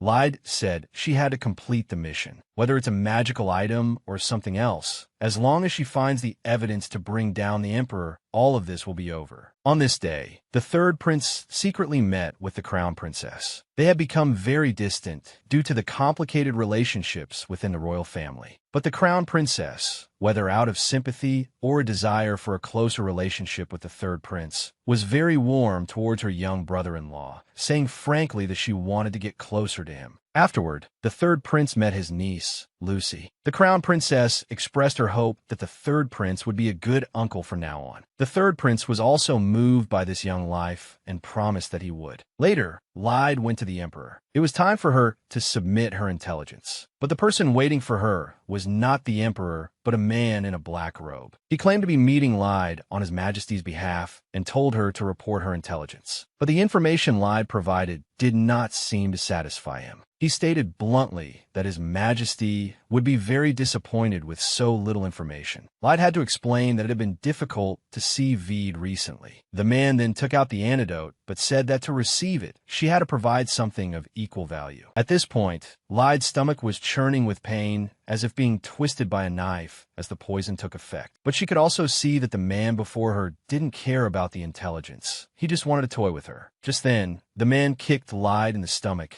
verbally humiliating her relentlessly. Only then did the Emperor slowly appear, chiding the man for treating their precious informant in such a way. He then instructed the man to leave the medicine and withdraw. He then explained that this person was his confidant, named Adolf, and that he had only sent Adolf to collect intelligence, not expecting such a thing to happen. Lyde knew this was just the Emperor's lie. He had clearly been eavesdropping from the next room. He had deliberately allowed the man to do so, wanting Lyde to firmly remember the poison's effect to better control her, because that's who the Emperor was, a complete and utter scoundrel. Meanwhile, the more Arkana thought about it, the more something felt wrong. For someone as strong as Lyde to cry until her eyes were swollen. Even if she was threatened, she shouldn't have broken down like that. He didn't understand the Emperor and couldn't deduce what kind of methods he might have used. So he chose to secretly meet Veed and told him everything. Only then did Veed understand that the Emperor was making Lyde get information from him. So even if Lyde was unwilling, she had to continue pretending to date him. He humbly assumed that Lyde's recent contradictory actions were all because she was being forced to accept his affection. But Veed still believed that Lyde would not pass the information on to the Emperor completely intact. And their biggest problem right now was not actually Lyde, but the second prince. The second prince was tied to a series of the Emperor's plans, but now he was hidden by them. If the Emperor wanted to continue his plans, he would definitely need to know if the second prince was still alive. This also gave them some breathing room. Therefore, they needed to protect the second prince first. Once everything was over, the second prince would also have to face the consequences of his crimes. Afterward, Arkana told Veed that he was going to meet the stragglers the next day and prepare to leave. But Veed hesitantly stopped him and for the first time thanked him sincerely. After thinking it over, Veed decided not to tell the Crown Prince about this matter. The Crown Prince was already sensitive. If he began to suspect Lyde, she would gradually be excluded from the Crown Prince's faction. And once Lyde lost her ability to gather intelligence, the Emperor might use some other means to threaten her. Back with Lyde, as she walked through the palace, she recalled how that Adolf's attitude had been extremely arrogant and how he claimed to be the Emperor's confidant. Lyde guessed that he must be a magician. Just then, she suddenly stumbled, her steps unsteady. It was probably because she had gotten the medicine too late. Her body still felt very unwell. Her eyes were still stinging painfully. At that moment, Lyde saw a group of maids in the corridor, but they turned and ran. Only then did Lyde realize her mouth was covered in blood. Afterward, Lyde went to a fountain to wash her face. But Veed walked over and handed her a towel. Seeing the blood on Lyde's face, Veed froze. Lyde tried to make an excuse, saying she was just tired. It seems you even spit blood when you're tired. Afterward, Veed carefully wiped the blood from the corner of Lyde's mouth. He was very worried about her, but all Lyde could think was how her heart raced whenever Veed got close. She had no choice but to push Veed away. Veed instinctively thought that Lyde was rejecting him, but he still pulled Lyde to him, even though he knew it was selfish. But he couldn't hold back and leaned in close. Just then, Morris walked over and saw the scene. He saw the unnatural look on Lyde's face and assumed it was disgust at Veed's actions. He grabbed Veed. Morris, about to lose his temper, was pulled back by Lyde. Morris didn't understand at all. He tried to explain to Lyde, even if you're lovers, you don't have to force yourself to accept this. But Lyde still stopped Morris, saying she might have something to discuss with Veed. Since Lyde said that, Morris couldn't say anything more and had to turn and leave. It's just that Morris's retreating figure looked like a clown. Just then, Lyde noticed that Veed didn't seem to be in a good state either. But neither of them could voice their concerns. They could only stand up and part ways. But at least from Lyde's condition just now, the burst capillaries in her eyes, her pale complexion, Veed could easily deduce that the Emperor must have poisoned her. After parting from Veed, Lyde returned to Morris's side. Morris found it strange. Lyde had such a troubled expression. She could clearly send Veed flying with one punch, yet she stood still and let him bully her. In truth, Lyde didn't understand what was wrong with her either. She always found it hard to be herself in front of Veed. The reason Morris said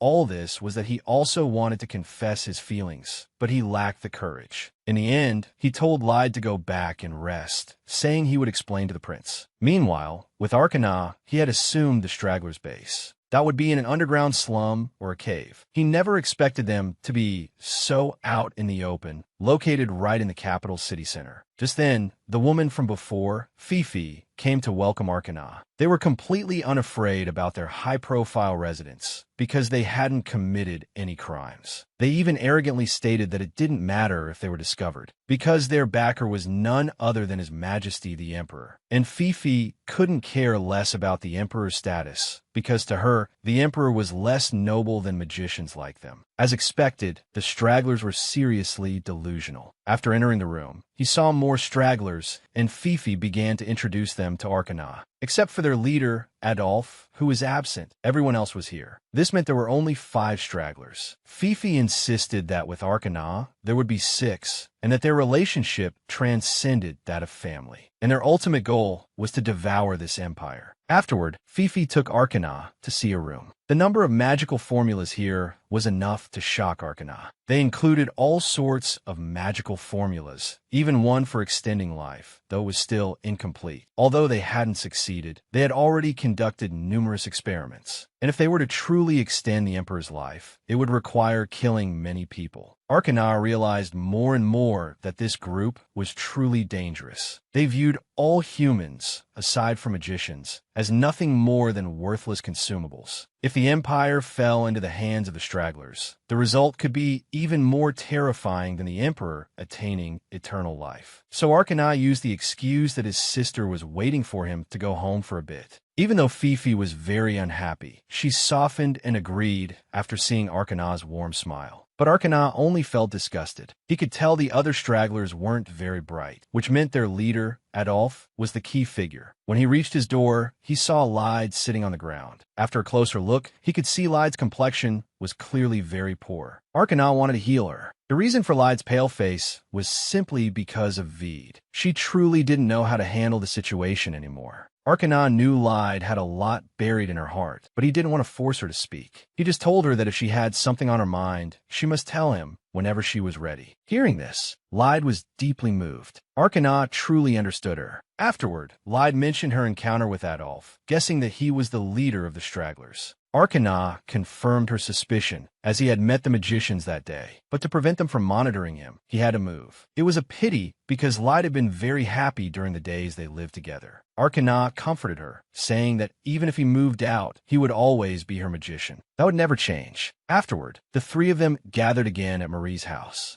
They also noticed Lyde's pale complexion. This was because every time the Emperor gave Lyde the antidote, she would break off a small piece. This was because she was worried about encountering a situation where she couldn't get the antidote again. She could use the saved portion for an emergency. But because of the reduced dosage, the poison continued to harm her body, which was why her face was pale and her physical condition was much worse than before. Marie had to apply heavy makeup on Lyde to cover her pale complexion. The reason they were getting made up was that they were going to masquerade ball. It was a masquerade ball, after all, to prevent Lyde from being recognized at a glance. They had no choice but to put a wig on her. This was the final result. As for Marie, she came to the ball to find her one and only true love. Although, as it turned out, she was surrounded by a bunch of true loves. Just then, a man walked up to Lyde and asked her to dance. Lyde accepted because she recognized him at a glance. It was Veed. Afterward, the 2 went up to the 2nd floor. Meeting her beloved boyfriend again, Lyde's body began to feel warm once more. But she no longer resisted this feeling. Seeing her shy appearance, Veed started to joke around. You already have a lover, yet you still come to this kind of ball. Then, Veed pointed to the side, at the silhouettes behind a curtain. Only then did Lyde realize just how open this ball was. It took her a while to realize what it meant for Veed to be here, even though he already had her. Seeing Lyde like this, she was just too cute. Veed absolutely loved it, but he realized that the more he tried to express his true feelings, the more he would put Lyde in a situation she didn't want. In order not to make Lyde suffer, he forced himself to say something against his heart. The reason I'm here, isn't it because our relationship is a joke? Lyde instantly felt a tearing pain in her heart. Facing Lyde like this, Veed continued to speak. Besides, you feel the same way I do, don't you? You didn't actually take it seriously, did you? Lyde had no idea how to respond. She just lowered her head and said nothing. Only when Veed went out to get drinks did she let her tears fall uncontrollably. She thought that in this relationship, she was the only one who had fallen in love. And when Veed returned with the drinks, Lyde had already put her mask back on. She then took the glass and drank it all in one go. Lyde thought that drinking would soothe the turmoil in her heart, but it seemed to be of no use. But hearing Veed's concern for her, she couldn't help but take off Veed's mask to see his real expression, to see if he truly looked concerned. But at such a close distance, Veed could no longer hold back his affection and kissed her, just as he thought Lyde would be repulsed, and then scold or hit him, relieving his guilt. Lyde instead hugged him tightly, responding passionately. The kiss lasted for a long time. It wasn't until the wine glass was knocked over and fell downstairs that they came to their senses. But Veed continued to fan the flames. This successfully annoyed Lyde, because after just one kiss with Veed, she was already feeling dizzy. But for Veed, this level of physical contact seemed to mean nothing to him. At this thought, Lyde immediately fled. Veed was really something else, shattering everyone's goodwill all by himself. As for the fleeing Lyde, she had no choice but to go to Gwendolyn and cry her heart out. Seeing Lyde so heartbroken, Gwendolyn quickly got up to find Marie, preparing to head home. However, just as Lyde was spacing out alone on the sofa, a hand suddenly reached out from behind her and handed Lyde a letter. It was from the Empress, who wanted to see Lyde. Later, in the carriage, Lyde told her sisters about what happened with Veed. Unexpectedly, what the two of them cared about was how it felt to kiss Veed. They also realized something. It seemed Lyde had truly fallen for Veed. So Marie encouraged Lyde. If you like someone, you should go for it. Since he didn't say he didn't want to be with you anymore, then be more proactive. If you feel he's indifferent, then go and seduce him. After you've made your move, if you're still rejected, then they will cry with their sister and drink together. They would curse Veed while comforting Lyde until she felt better. It was too early to cry now. That wasn't like Lyde at all. Hearing her good sister's idea, Lyde immediately cheered up. Gwendolyn was suddenly a little impressed with Marie. She had only thought of comforting Lyde, not at all realizing that what Lyde needed was this kind of advice. Afterward, Lyde got out of the carriage and went home alone. Only then did she realize the wig was still on her head, and she didn't know how to take it off. In her despair, she ran into Morris. Learning of Lyde's predicament, he normally wouldn't laugh unless he couldn't help it. Morris then offered to give it a try.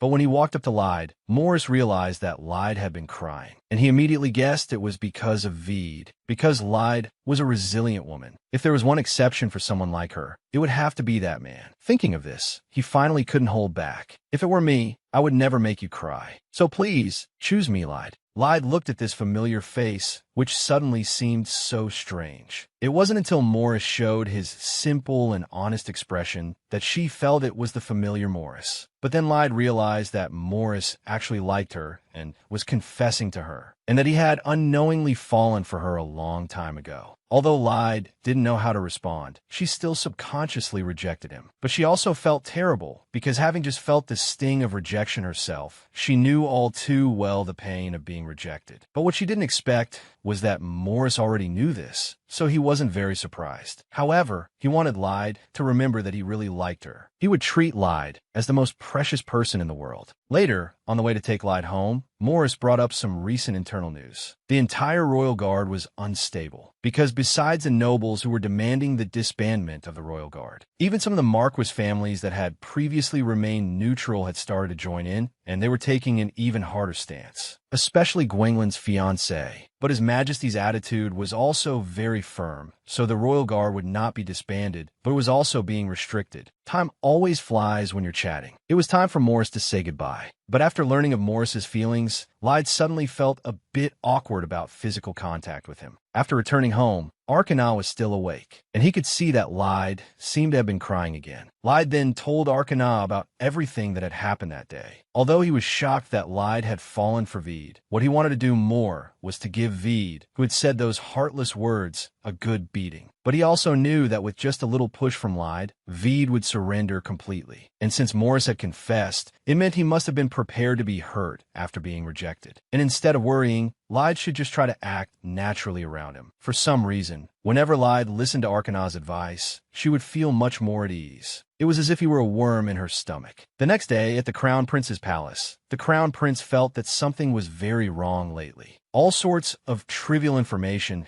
that only they should know was constantly being leaked. But Veed advised the Crown Prince that if it wasn't important intelligence, he should just ignore it. But this sentence made the Crown Prince fly into a rage. As expected, Veed knew something but wasn't saying it. Was he trying to make him suspect Veed? Seeing the Crown Prince's fury, Veed had no choice but to admit that he had leaked some information, because only by doing this would the other party stop digging deeper into them. The Crown Prince was furious about this. Why hadn't he been told beforehand? But he knew Veed would never betray him, so he asked about Lyde's situation. But Veed didn't reveal much, because the Crown Prince, in his current state, if he detected even a hint of suspicion, would probably get rid of Lyde immediately. However, Veed, having just dealt with the Crown Prince, ran into Arcana in the hallway, who had come to hold him accountable. It honestly scared him so much he almost drew his sword. Since he had snuck into the palace, the two found a quiet place. Although Arcana really wanted to cut Veed down, his rational side knew that Veed thought he was doing this for Lyde's own good. If Lyde no longer needed him, he would weaken the importance of the contract itself to lessen Lyde's psychological burden. But Lyde had already said she would pull herself together and be more proactive. He didn't want Lyde's efforts to be in vain. So he gave Veed some advice. This method of claiming it's for the other person's good wasn't great. But who knew? Veed understood this better than anyone. And the reason he had to do it was, Lyde was too important to him. He didn't want Lyde to get hurt in the slightest. But in truth, whether it was getting closer or keeping his distance, he no longer knew what to do. Seeing Veed's hesitant appearance, Arcana had to tell him about Morris confessing to Lyde. If you don't want to hurt her, you should be the one to protect her. Unless you really want to see Lyde smiling happily in someone else's arms. That's all the hint I'll give. Next, Arcana started talking about serious business. That life-extending magic. To perform that ritual, a room must be prepared in advance. Then, the lifespans extracted from the slums will be transferred via a magic circle into that prepared room. The main quest has probably changed. Find that prepared room. Arcana guessed it should be within a 1-kilometer radius of the slums. Veed understood his mission and then asked about Arcana's situation. Arcana's side was quite safe, except that Adolf was wary of him. Especially Fifi. She seems to trust him a lot. He didn't know if she was naive or just stupid. However, if they wanted to complete the magic circle, they would need Arcana. On this matter, they definitely couldn't exclude him completely. At this moment, Veed suddenly asked if there was any analysis magic. Hearing Veed ask this, Arcana instantly understood what was going on with Lyde's recent condition. But magic isn't omnipotent. He first needed to find out what kind of poison Lyde was afflicted with. With that said, Arcana turned into blue smoke and disappeared from the room. And Veed,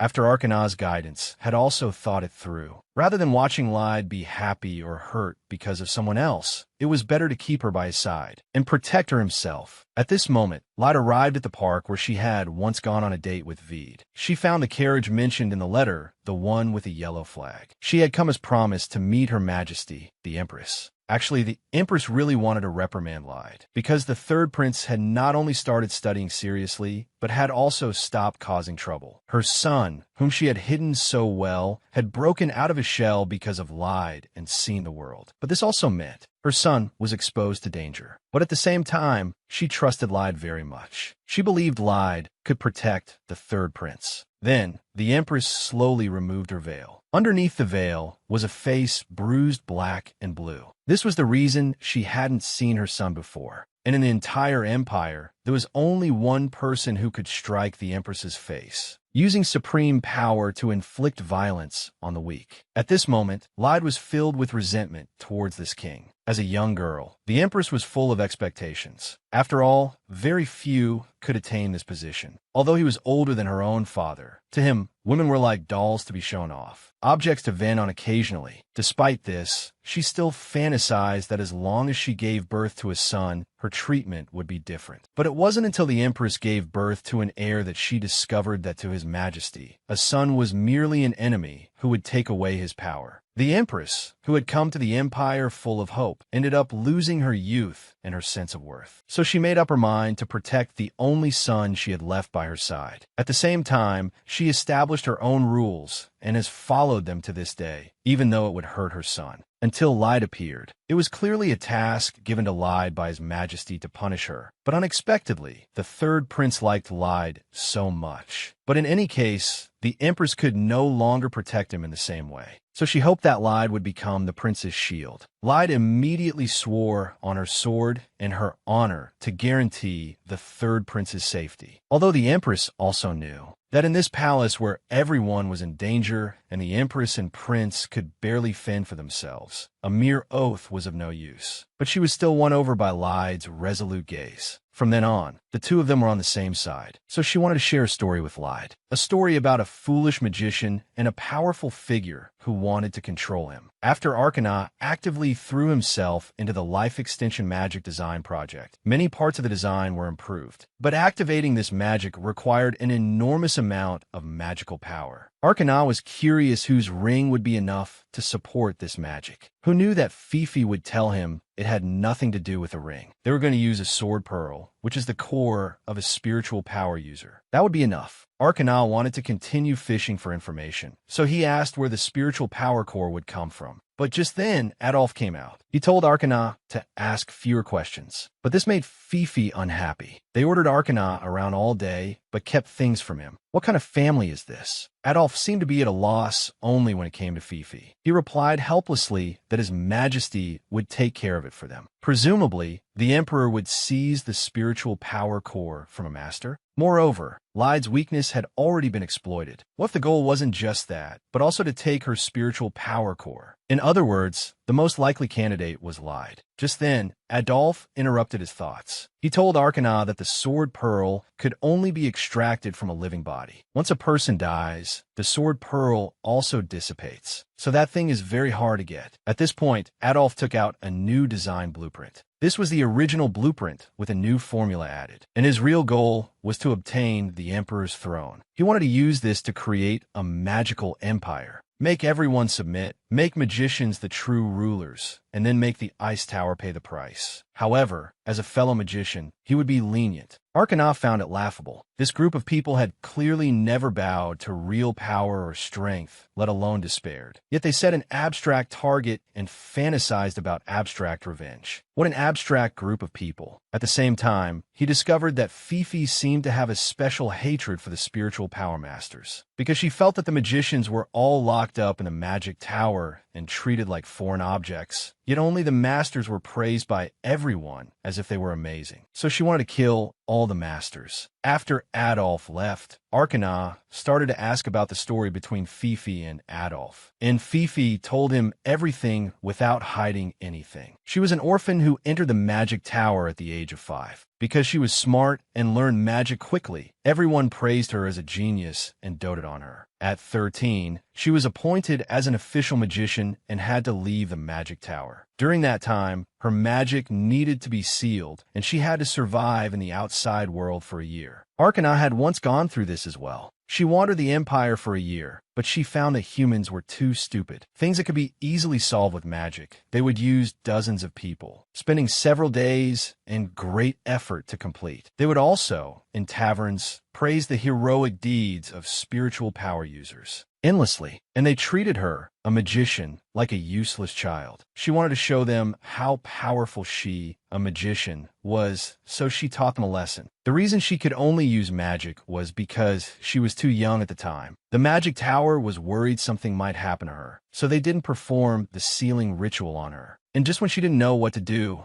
Adolf appeared. He didn't blame Fifi for her mistake. Instead, he praised and comforted her. Humans are too weak. It is their honor to die by a great power. Fifi strongly agreed with this idea, and so she never returned to the magic tower, but followed Adolf instead. The reason Fifi liked Arcana so much was that she thought Arcana had endured the seal but left the magic tower without accepting the magician appointment. It was as if he were a magician who broke the traditions of the old era. On the surface, Arcana was all smiles, but inwardly he was cursing up a storm. After accidentally killing people, someone conveniently appeared to rationalize her mistake. Just because she didn't want to admit her own fault, she followed him unconditionally. Only then did Arcana realize that Lyde hadn't just saved Celia's life, she had saved his life as well. For this reason, he had to work even harder to get Adolf's plan out of him. This day, Veed came looking for Lyde, but ran into Morris. But Morris didn't want to give him any information, because he was the culprit who made Lyde cry. And when it came to matters concerning Lyde, Veed discovered he seemed like a different person. He was no longer that simple and honest Morris. He even menacingly warned Veed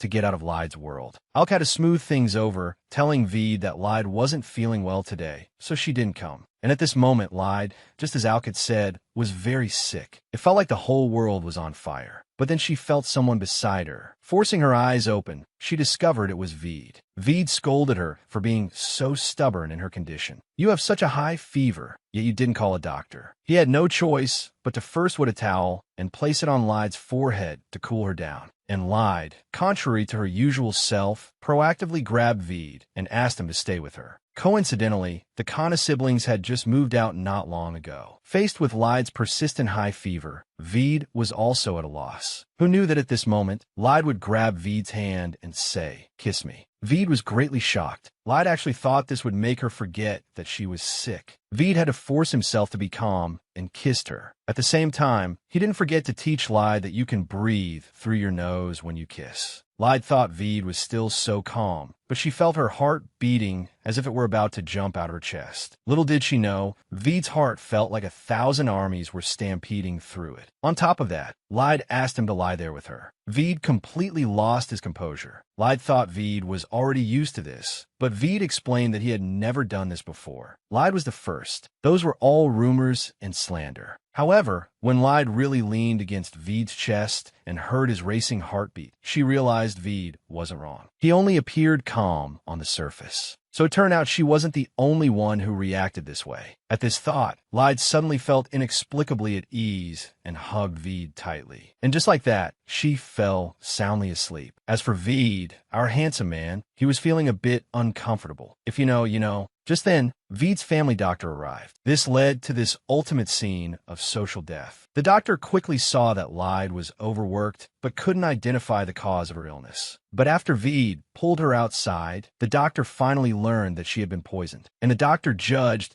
that it didn't seem to be a common poison. She could only first prepare some herbal medicine to try and control the speed of the poison spread. Afterward, looking at Veed, who had been busy by her side all day, Lyde once again invited him to sleep with her, but was rejected by Veed. She could only continue to pat the empty space next to her to vent her dissatisfaction. Seeing such an adorable Lyde, Veed truly had no ability to resist. However, after Veed got into bed, Lyde gave him a kiss to express her gratitude, and then fell into a deep sleep. And Veed, under these circumstances, stayed with Lyde and slept until night. Faced with Lyde, who was wearing only a nightgown and looking so captivating, Veed's mind was racing. Thinking about Lyde's actions today, Veed realized that Lyde didn't hate him. It's just that he was becoming more and more unsure of what kind of existence he was to Lyde. The next day, Lyde woke up to find Veed gone. Thinking he had left, she felt a wave of disappointment. But not long after, Veed walked in. It turned out he had gone to prepare breakfast. After confirming that Lyde's fever seemed to have subsided, Veed finally asked the question that was on his mind. Lyde seemed to be looking forward to his question, but Veed actually teased her about the drool from her sleep yesterday getting on his clothes. Lyde acted very embarrassed. Veed, having finished teasing Lyde, was about to leave. Lyde thanked Veed very much for taking care of her these past few days. On the surface, Veed was unfazed, but his heart was already fluttering. A few days later, Lyde came to the palace to investigate. According to Her Majesty the Empress's statement, the Emperor and the magicians would frequently enter and exit a certain room, and the location of that room was nearby. Lyde keenly sensed that there should be a secret passage nearby. In this path, when she was still a direct knight, the Emperor had told her about secret passages and secret rooms. And this path happened to overlap with the one she knew. This meant that the passage was very likely connected to the room where they were preparing to execute their plan. Lyde thought that before that, she should probably tell Veed. Lyde couldn't help but blush when she thought of Veed. It turned out she was thinking about Veed's superb kissing skills, which Lyde still couldn't get over. Suddenly, Adolphe appeared and questioned why Lyde was here. Lyde claimed she was searching on the pretext of having spotted a suspect. Adolphe believed that even so, it was not her business to worry about. Lyde wanted to retort, but was hit by Adolphe's magic attack. He was seen raising his hand to cast another spell, so Lyde had to admit she was wrong. Although for Lyde, it wasn't very serious. But she recalled the moment her body was floating in the air, she felt magical power. They say magical power and spiritual power are similar. Maybe she could use spiritual power to interfere. Lyde had to leave first and make plans later. Morris saw that Lyde's clothes were surprisingly dirty, so he helped her dust them off. Although Lyde said it was nothing, Morris noticed there were small bits of gravel on her clothes. And based on the fact that she would patrol a certain part of the palace at regular intervals, this made him inevitably a little worried. Alk appeared and interrupted Morris's thoughts. He dragged Morris off to protect their prince. At this time, Lyde received an invitation from the Emperor. The Emperor asked Lyde about her recent situation. This made Lyde a bit suspicious. Her every move was clearly within the royal family surveillance. Why ask when he already knew?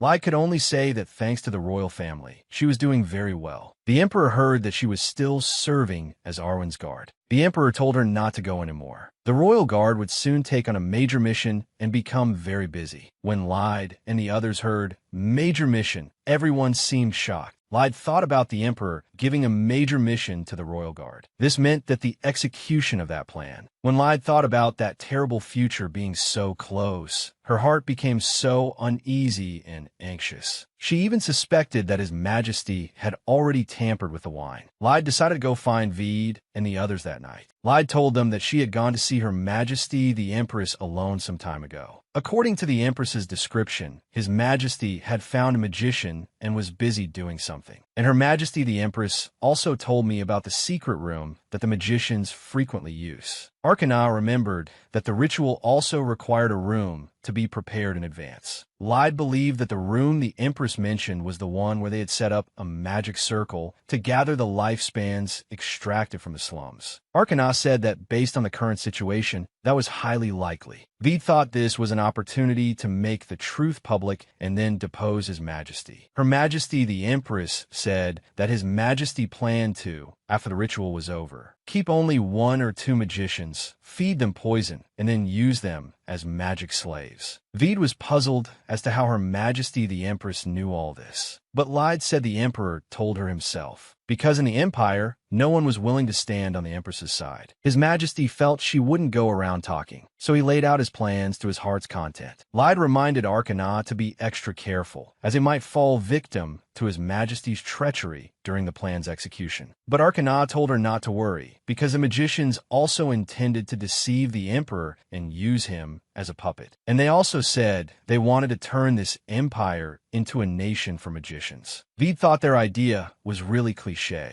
Conversely, Arcana told Lyde that her situation was also very dangerous, because activating that magic circle required a huge amount of magical power. So they planned to use a spiritual power core to fill the gap, meaning to forcibly snatch the spiritual power core from a master's body. That terrible pain, Lyde had already experienced it once. At this thought, Lyde's body trembled uncontrollably. Veed noticed that Lyde was remembering the past, so he took her hand to give her some comfort. Veed said that subduing a master was not an easy task. How did they plan to do it? Lyde thought, could it be that they planned to kill the master by poisoning them? Today, His Majesty organized a tea party and invited all the team leaders of the Royal Guard. Veed was worried if she had drunk it too. Arcana told them that a spiritual power core cannot be extracted after a person dies. So even if he used poison, it would likely only be a poison with a paralyzing effect. He also reminded her to be careful with everything. From now on, don't eat anything given by the Emperor. Only then did Veed come to his senses. If the core could be extracted after death, then the families that produced masters would have long since treasured the cores as family heirlooms. But unfortunately, once a master dies, the core will dissipate into a wisp of smoke and return to nature. So the only way to obtain the core is to forcibly take it from a living master. You should know that even the slightest crack on the surface of the core will cause its owner pain so excruciating they can't breathe.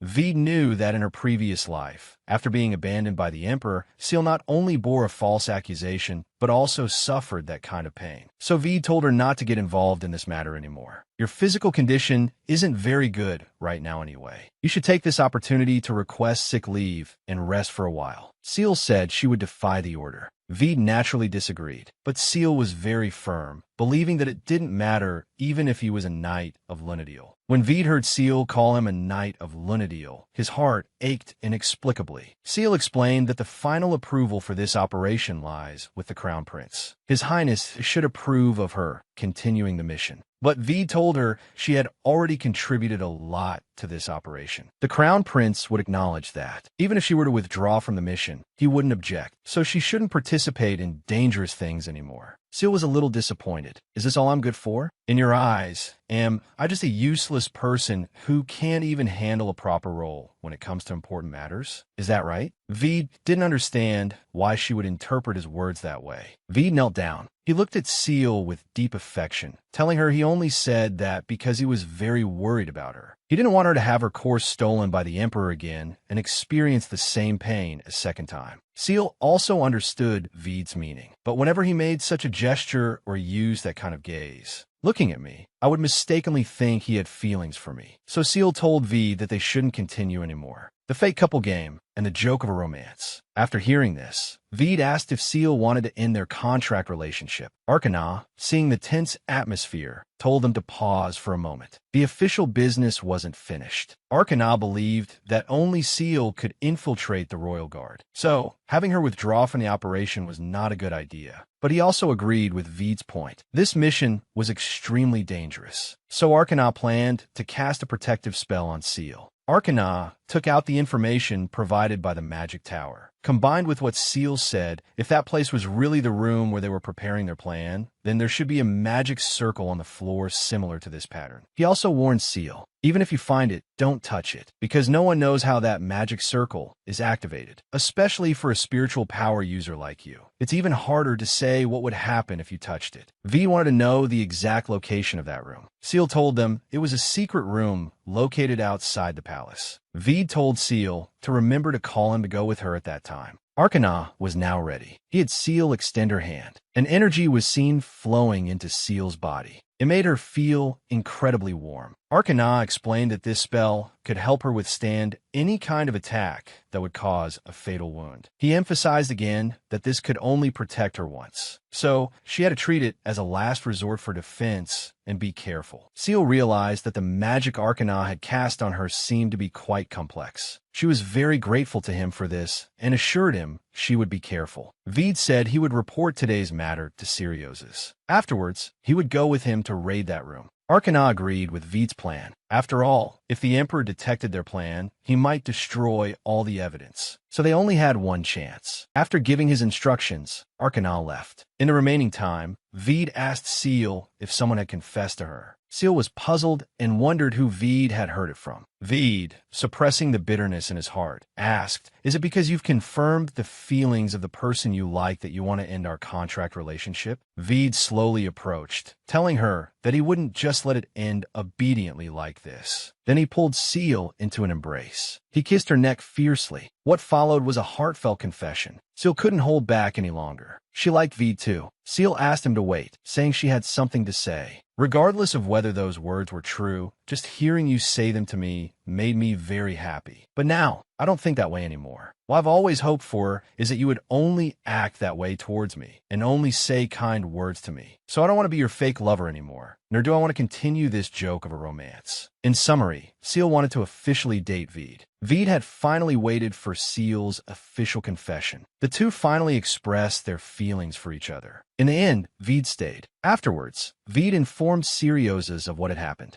Upon learning of this, the prince also felt that this was their only chance. He would assemble his troops at the palace, expose his secret, and then pull him down from the throne. At this time, Seal also began her move. Unbeknownst to her, Morris was worried about Seal and had secretly followed her. Suddenly, Seal seemed to discover something. She abruptly vanished on the spot. Morris didn't expect her to disappear in an instant. Little did he know, Adolphe had already come up behind him. By the time Morris reacted, it was already too late. Suddenly, a man walked out from the wall and carried Morris inside. After the man was taken inside, Adolphe surveyed the surroundings. Seal also felt a sense of pressure. After giving his instructions, Adolphe planned to come back later. He also told the man to heighten the security in the area. He then used magic to leave the area. It turned out Seal was hiding in a tree, which was how she avoided Adolphe's search. What Seal didn't expect was that Morris had actually followed her. What was worse, Seal was worried she had messed up the plan, and Veed and the others were on their way. But she was worried about Morris. He was likely in grave danger. So Seal couldn't just stand by and watch her friend in peril. Seal snuck in and found Morris tied to a chair. Just as the man was about to torture Morris, Seal intervened in time and saved Morris. Just as Seal was untying Morris, Adolphe actually returned and happened to walk in on this scene. Seal reacted quickly and grabbed him. Adolphe was surprised to find his magic power draining away. He immediately knocked Seal away, but it didn't cause serious harm to Seal. Instead, Seal felt her own power being suppressed within her body. Adolphe seemed to have used a type of magic specifically for dealing with spiritual power users. Seal, refusing to give up, charged forward again. This time, she felt the spiritual power in her body was as if it was blocked by something, preventing her from using her full strength. If she let Adolphe escape here, the Emperor would find out about their plan. At this moment, Morris suddenly woke up. Adolphe told her not to move, or he would blow the man's head off. Morris told Seal not to listen to his nonsense. Adolphe used magic to shut him up. Just as Seal was hesitating,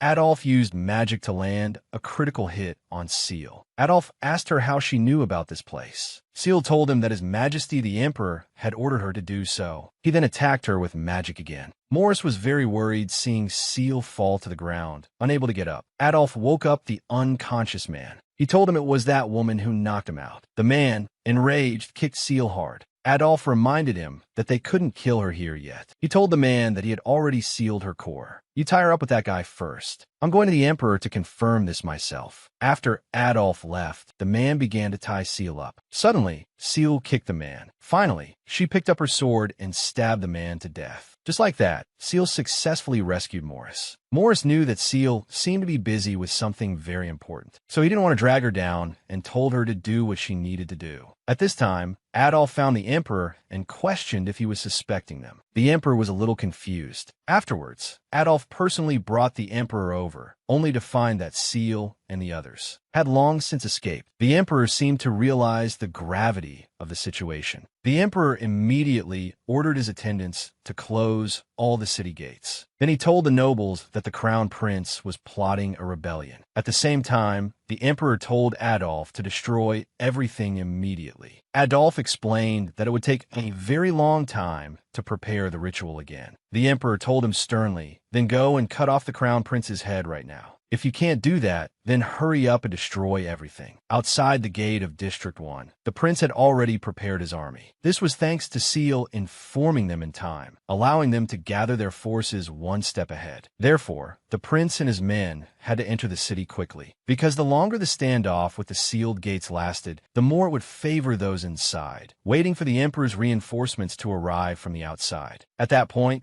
they would be attacked from both inside and out, ultimately becoming trapped like turtles in a jar. At this moment, Seal came before the prince, stating that she also wanted to join the battle. Veed, however, was was very worried about her condition. Believing her spiritual power was sealed, he told her not to force herself. Then, in front of everyone, Seal unleashed her spiritual power. Veed and the others were all stunned. Seal explained that the magician must have used magic to block the flow of her spiritual power. I just readjusted the spiritual power in my body to solve it. His Highness the Prince couldn't help but marvel at Seal's strength. Seal then told the prince that she knew a secret passage leading from District 1 to the main palace. It was the first time the prince had heard of it, so Seal planned to take 2 people, sneak into the city, and then open the city gates. Veed was worried about Seal and told her it would be enough to just draw a simple map of the secret passage. Seal said she wanted to talk to him alone. Veed knew her physical condition. She was deeply poisoned. He didn't want to see the woman he loved die in front of him. Seal also knew that at most, she wouldn't live for more than 3 days. So she wanted to fulfill her duty as a knight in the final moments of her life, right up until the moment she died. Seal then reached out with both hands to Veed's face, telling him, with her actions, that he was the one she loved most. She wanted to live, too, and go on another date with him. Veed no longer obstructed her choice. Instead, this time he wanted to stay by Seal's side. Soon, the 3 of them infiltrated the main palace. They were analyzing how to open the city gate. Because the gate was very large, it would take 3 or 4 adult men turning the pulley together to barely open it. So the 3 of them could do it. The task of opening the gate was given to Seal. Veed and the other person would provide cover for her. The area near the city wall was filled with soldiers, and there were torches for light on the wall. Seal decided to first extinguish the lights. Taking this opportunity, she would take them down in one fell swoop. Seal swung her sword, releasing a wave of energy. It instantly destroyed the lights and the soldiers. Veed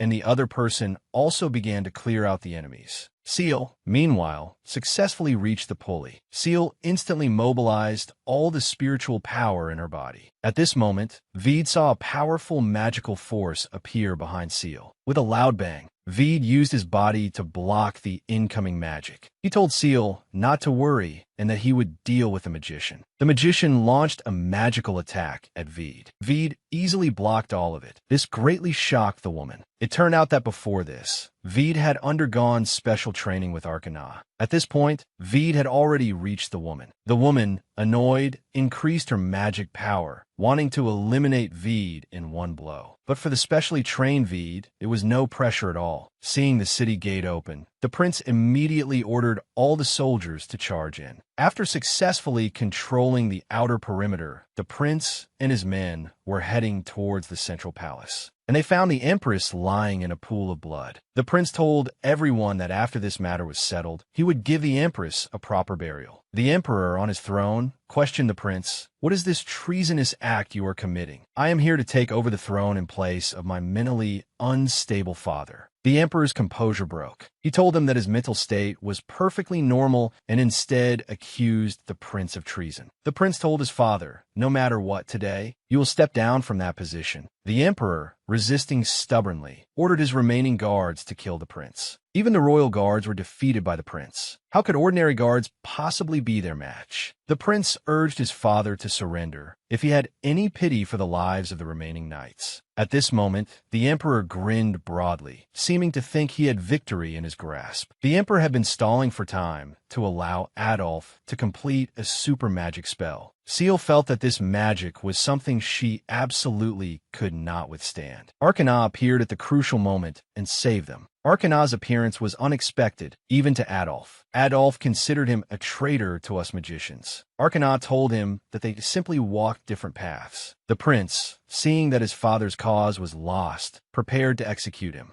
The emperor, at this point, had lost all his earlier bravado. He tried to reason that he was, after all, his father. The prince found it laughable. Is it only treason when a child kills their parent, but not when a parent kills their child? Honestly, you've lived a truly selfish and unrestrained life, father. If I have become wicked, growing into a rebellious son capable of treason, then you, as my father, also bear some responsibility. The emperor told Adolf not to just stand there and to get rid of them quickly. The current Adolf was only thinking of escaping. Arcana stated that he had just deployed a magic nullification barrier here. Panic appeared on Adolf's face. The emperor told Adolf to do something quickly. Adolf, who could barely save himself, had had enough of this damn emperor. The emperor was now completely isolated and helpless. At this moment, he saw a seal. He threatened her, saying that if she helped him, he would give her the antidote. The prince didn't expect something like this. He asked him where the antidote was. Veed suppressed his inner emotions. Seal also noticed Veed's sorrow. She comforted him, saying she was fine. In the end, Seal requested the prince to prioritize handling the affairs of the state. The prince looked at Veed. Veed signaled for him to go ahead, but the prince did not execute him immediately. Instead, he imprisoned him in the tower to make him reveal the antidote's location. Adolf also received the punishment he deserved. The prince told the nearby royal guards that as long as they didn't act rashly, they could be treated leniently. The prince entrusted the third prince to Seal. When the third prince saw Seal, he hugged her excitedly. He sobbed uncontrollably in Seal's arms because he had personally witnessed his mother, the empress, die in front of him. He eventually cried until he fainted. The next day, at the crack of dawn, a council of nobles was convened in the palace. The nobles who had maintained a neutral stance all sided with the crown prince. As for the nobles from the emperor's faction, although they initially opposed deposing the emperor, when Arcana presented the evidence related to the immortality magic, including the traces left when a magic circle was set up in the slums, and the identical magic circle blueprints found in the emperor's office, they stopped causing trouble. They also finally unanimously agreed to accept the crown prince as regent. Later, to mourn the empress, black flags were hung throughout the empire. The crown prince's reputation among the common people also grew higher and higher. In addition, when it came to rewarding his subjects and subordinates for their merits, the crown prince also handled it perfectly. The Western Noble Alliance, after receiving a satisfactory reward, also promised to continue cooperating with the imperial city. But on the other hand, Seal still hadn't gotten the antidote, causing her condition to deteriorate rapidly. Veed was now in despair. Marie and the others couldn't help but shed tears when they saw Seal's condition. Morris found Veed and asked if he wanted to switch shifts. He didn't want Seal to wake up and see him sick and listless because of this. Veed leaned over and kissed Seal as if saying goodbye. Then, Veed straightened his clothes, preparing to go out. He instructed Morris to take good care of her. Veed found Arcana and said he couldn't wait any longer. Arcana also felt that if they waited any longer, Seal probably wouldn't make it through the day. So Arcana broke into the former emperor's confinement. Seeing this, the former emperor trembled with fear and told them not to come closer. Veed stated that he was here to demand the antidote. The former emperor heard he was here for the antidote and became aggressive. He said he had nothing left and was no longer afraid of death. He wouldn't reveal the antidote's location. Veed angrily warned him, "I've already seen through your tricks. You just want to use the antidote as an excuse to threaten the people around Syria's and then wait for the right moment to turn the tables on him. A person who isn't afraid of death, why would you still exchange secret letters with the nobles of the emperor's faction?" Veed didn't waste any more words. "Since you're not afraid of death, then I'll torture you until you tell me where the antidote is." Arcana knew why the prince had been slow to torture the emperor. They were wary of the crown prince completely seizing real power, so the nobles of that faction did not easily agree to let him do so. Also, all the famous doctors, apothecaries, and healers had gathered to develop an antidote. But Seal's condition was also deteriorating very rapidly. Arcana was powerless to help. Morris discovered that Seal's condition had worsened severely. At this moment, Veed, covered in blood, found the emperor. He pushed him aside, despite his attempt to stop him. Veed was seen pushing hard on something. Underneath the office, the hidden antidote formula was revealed. Veed explained that this was the antidote. He immediately threw it to Arcana. The emperor asked Veed, "You didn't kill him, did you?" Veed said he was still alive, just being tortured. He said that if word of what Veed did reached the ears of the former emperor's faction of nobles, your punishment wouldn't be as simple as just stripping you of your title. But Veed didn't care. He told him that the former emperor had not been harmed. So even if he went to the nobles, he wouldn't have any evidence. Also, even if this matter is discovered and I am to be punished, I don't care. That's why I had to do this. Veed knew that he had just taken power and needed the support of the nobles. Veed said he had already waited for 3 days, and during this time, Sigrid's condition had been deteriorating. It was uncertain if she could even survive the day. If Ariel had encountered the same situation, could you just foolishly wait? Syria's said he should have asked sooner. Sigrid put her life in your hands, Syrioses. If you truly want to be a different emperor from the former one, then please learn to cherish the lives of your subjects and be responsible for them. Just as Vede was rushing back, he saw Seal coughing up blood. At that moment, Arcana had prepared the antidote. Seeing this, Vede immediately caught it. Then he put the antidote in his mouth and fed it to Seal without spilling a drop. But Seal's condition did not improve. Vede thought the antidote that Guy gave them must be fake. Arcana stepped forward and used magic to examine Seal's body. Arcana told him to calm down first. The antidote wasn't completely ineffective. The poison had already damaged her internal organs. So to see if the antidote was working, they would probably have to wait a while longer. As for whether she would wake up, that would be a matter for later. Morris looked at the bloodstains on Vede, just to get some medicine, yet he's covered in so much blood. Morris remembered that only the former emperor knew about the antidote. In that moment, Morris understood. He realized the gap between himself and Vede. A few hours passed, and Seal's condition had become very stable. But Vede was not happy, because Seal had not yet woken up, and now Vede's body had reached its limit. He finally couldn't hold on any longer and fell into a deep sleep. In his dream, Vede dreamt that he and Seal were happily together. Time quickly passed until morning. Vede also gradually woke up. What was even more exciting was that Seal was also slowly waking up. Vede finally couldn't hold it in and shed tears of joy. Seal said she was very tired right now. She wanted Vede to sleep with her. Seeing this, Morris's body jolted. Arcana revealed a relieved smile. It seems Seal had woken up. After that, the third prince and Akeelto also came to visit Seal. After they left, Seal thought that Vede had been staying here for days and that it was probably time for him to go back. Vede's mood instantly dropped. He thought Seal disliked him, but that wasn't the case. Seal was just worried about his physical condition. But she sternly said that he was always giving the guests looks while he was here. When Marie heard Seal say this, she expressed her strong agreement. Seal was very happy to see that Marie had also come. Marie, as always, teased Vede. Likewise, the two of them, vying for Seal's attention, were annoyed with each other. Seal, caught in the middle, didn't know what to do. At this time, the emperor also came to visit Seal. Seeing him, Seal immediately bowed. The emperor came this time not only to grant Seal the title of countess, but also to bestow Conwells upon her. It was a very fine county. The emperor subtly expressed that these merits and this compensation were simply insignificant. He hoped Seal would not refuse. And he said that his friend had praised her from the very beginning as an upright person who would not betray the royal family, and that he should keep faith with her. Seal did not decline, but was very grateful for the honor bestowed by the emperor. The emperor asked the others to step aside. He wanted to discuss something with Seal and Vede. It turned out he wanted to entrust Arwen to their care, because he hadn't even taken good care of Rudol. So he had no confidence that he could be a pillar of support for Arwen. He felt very ashamed about this. Syrioses remembered his mother's words. She said that from the third prince's perspective,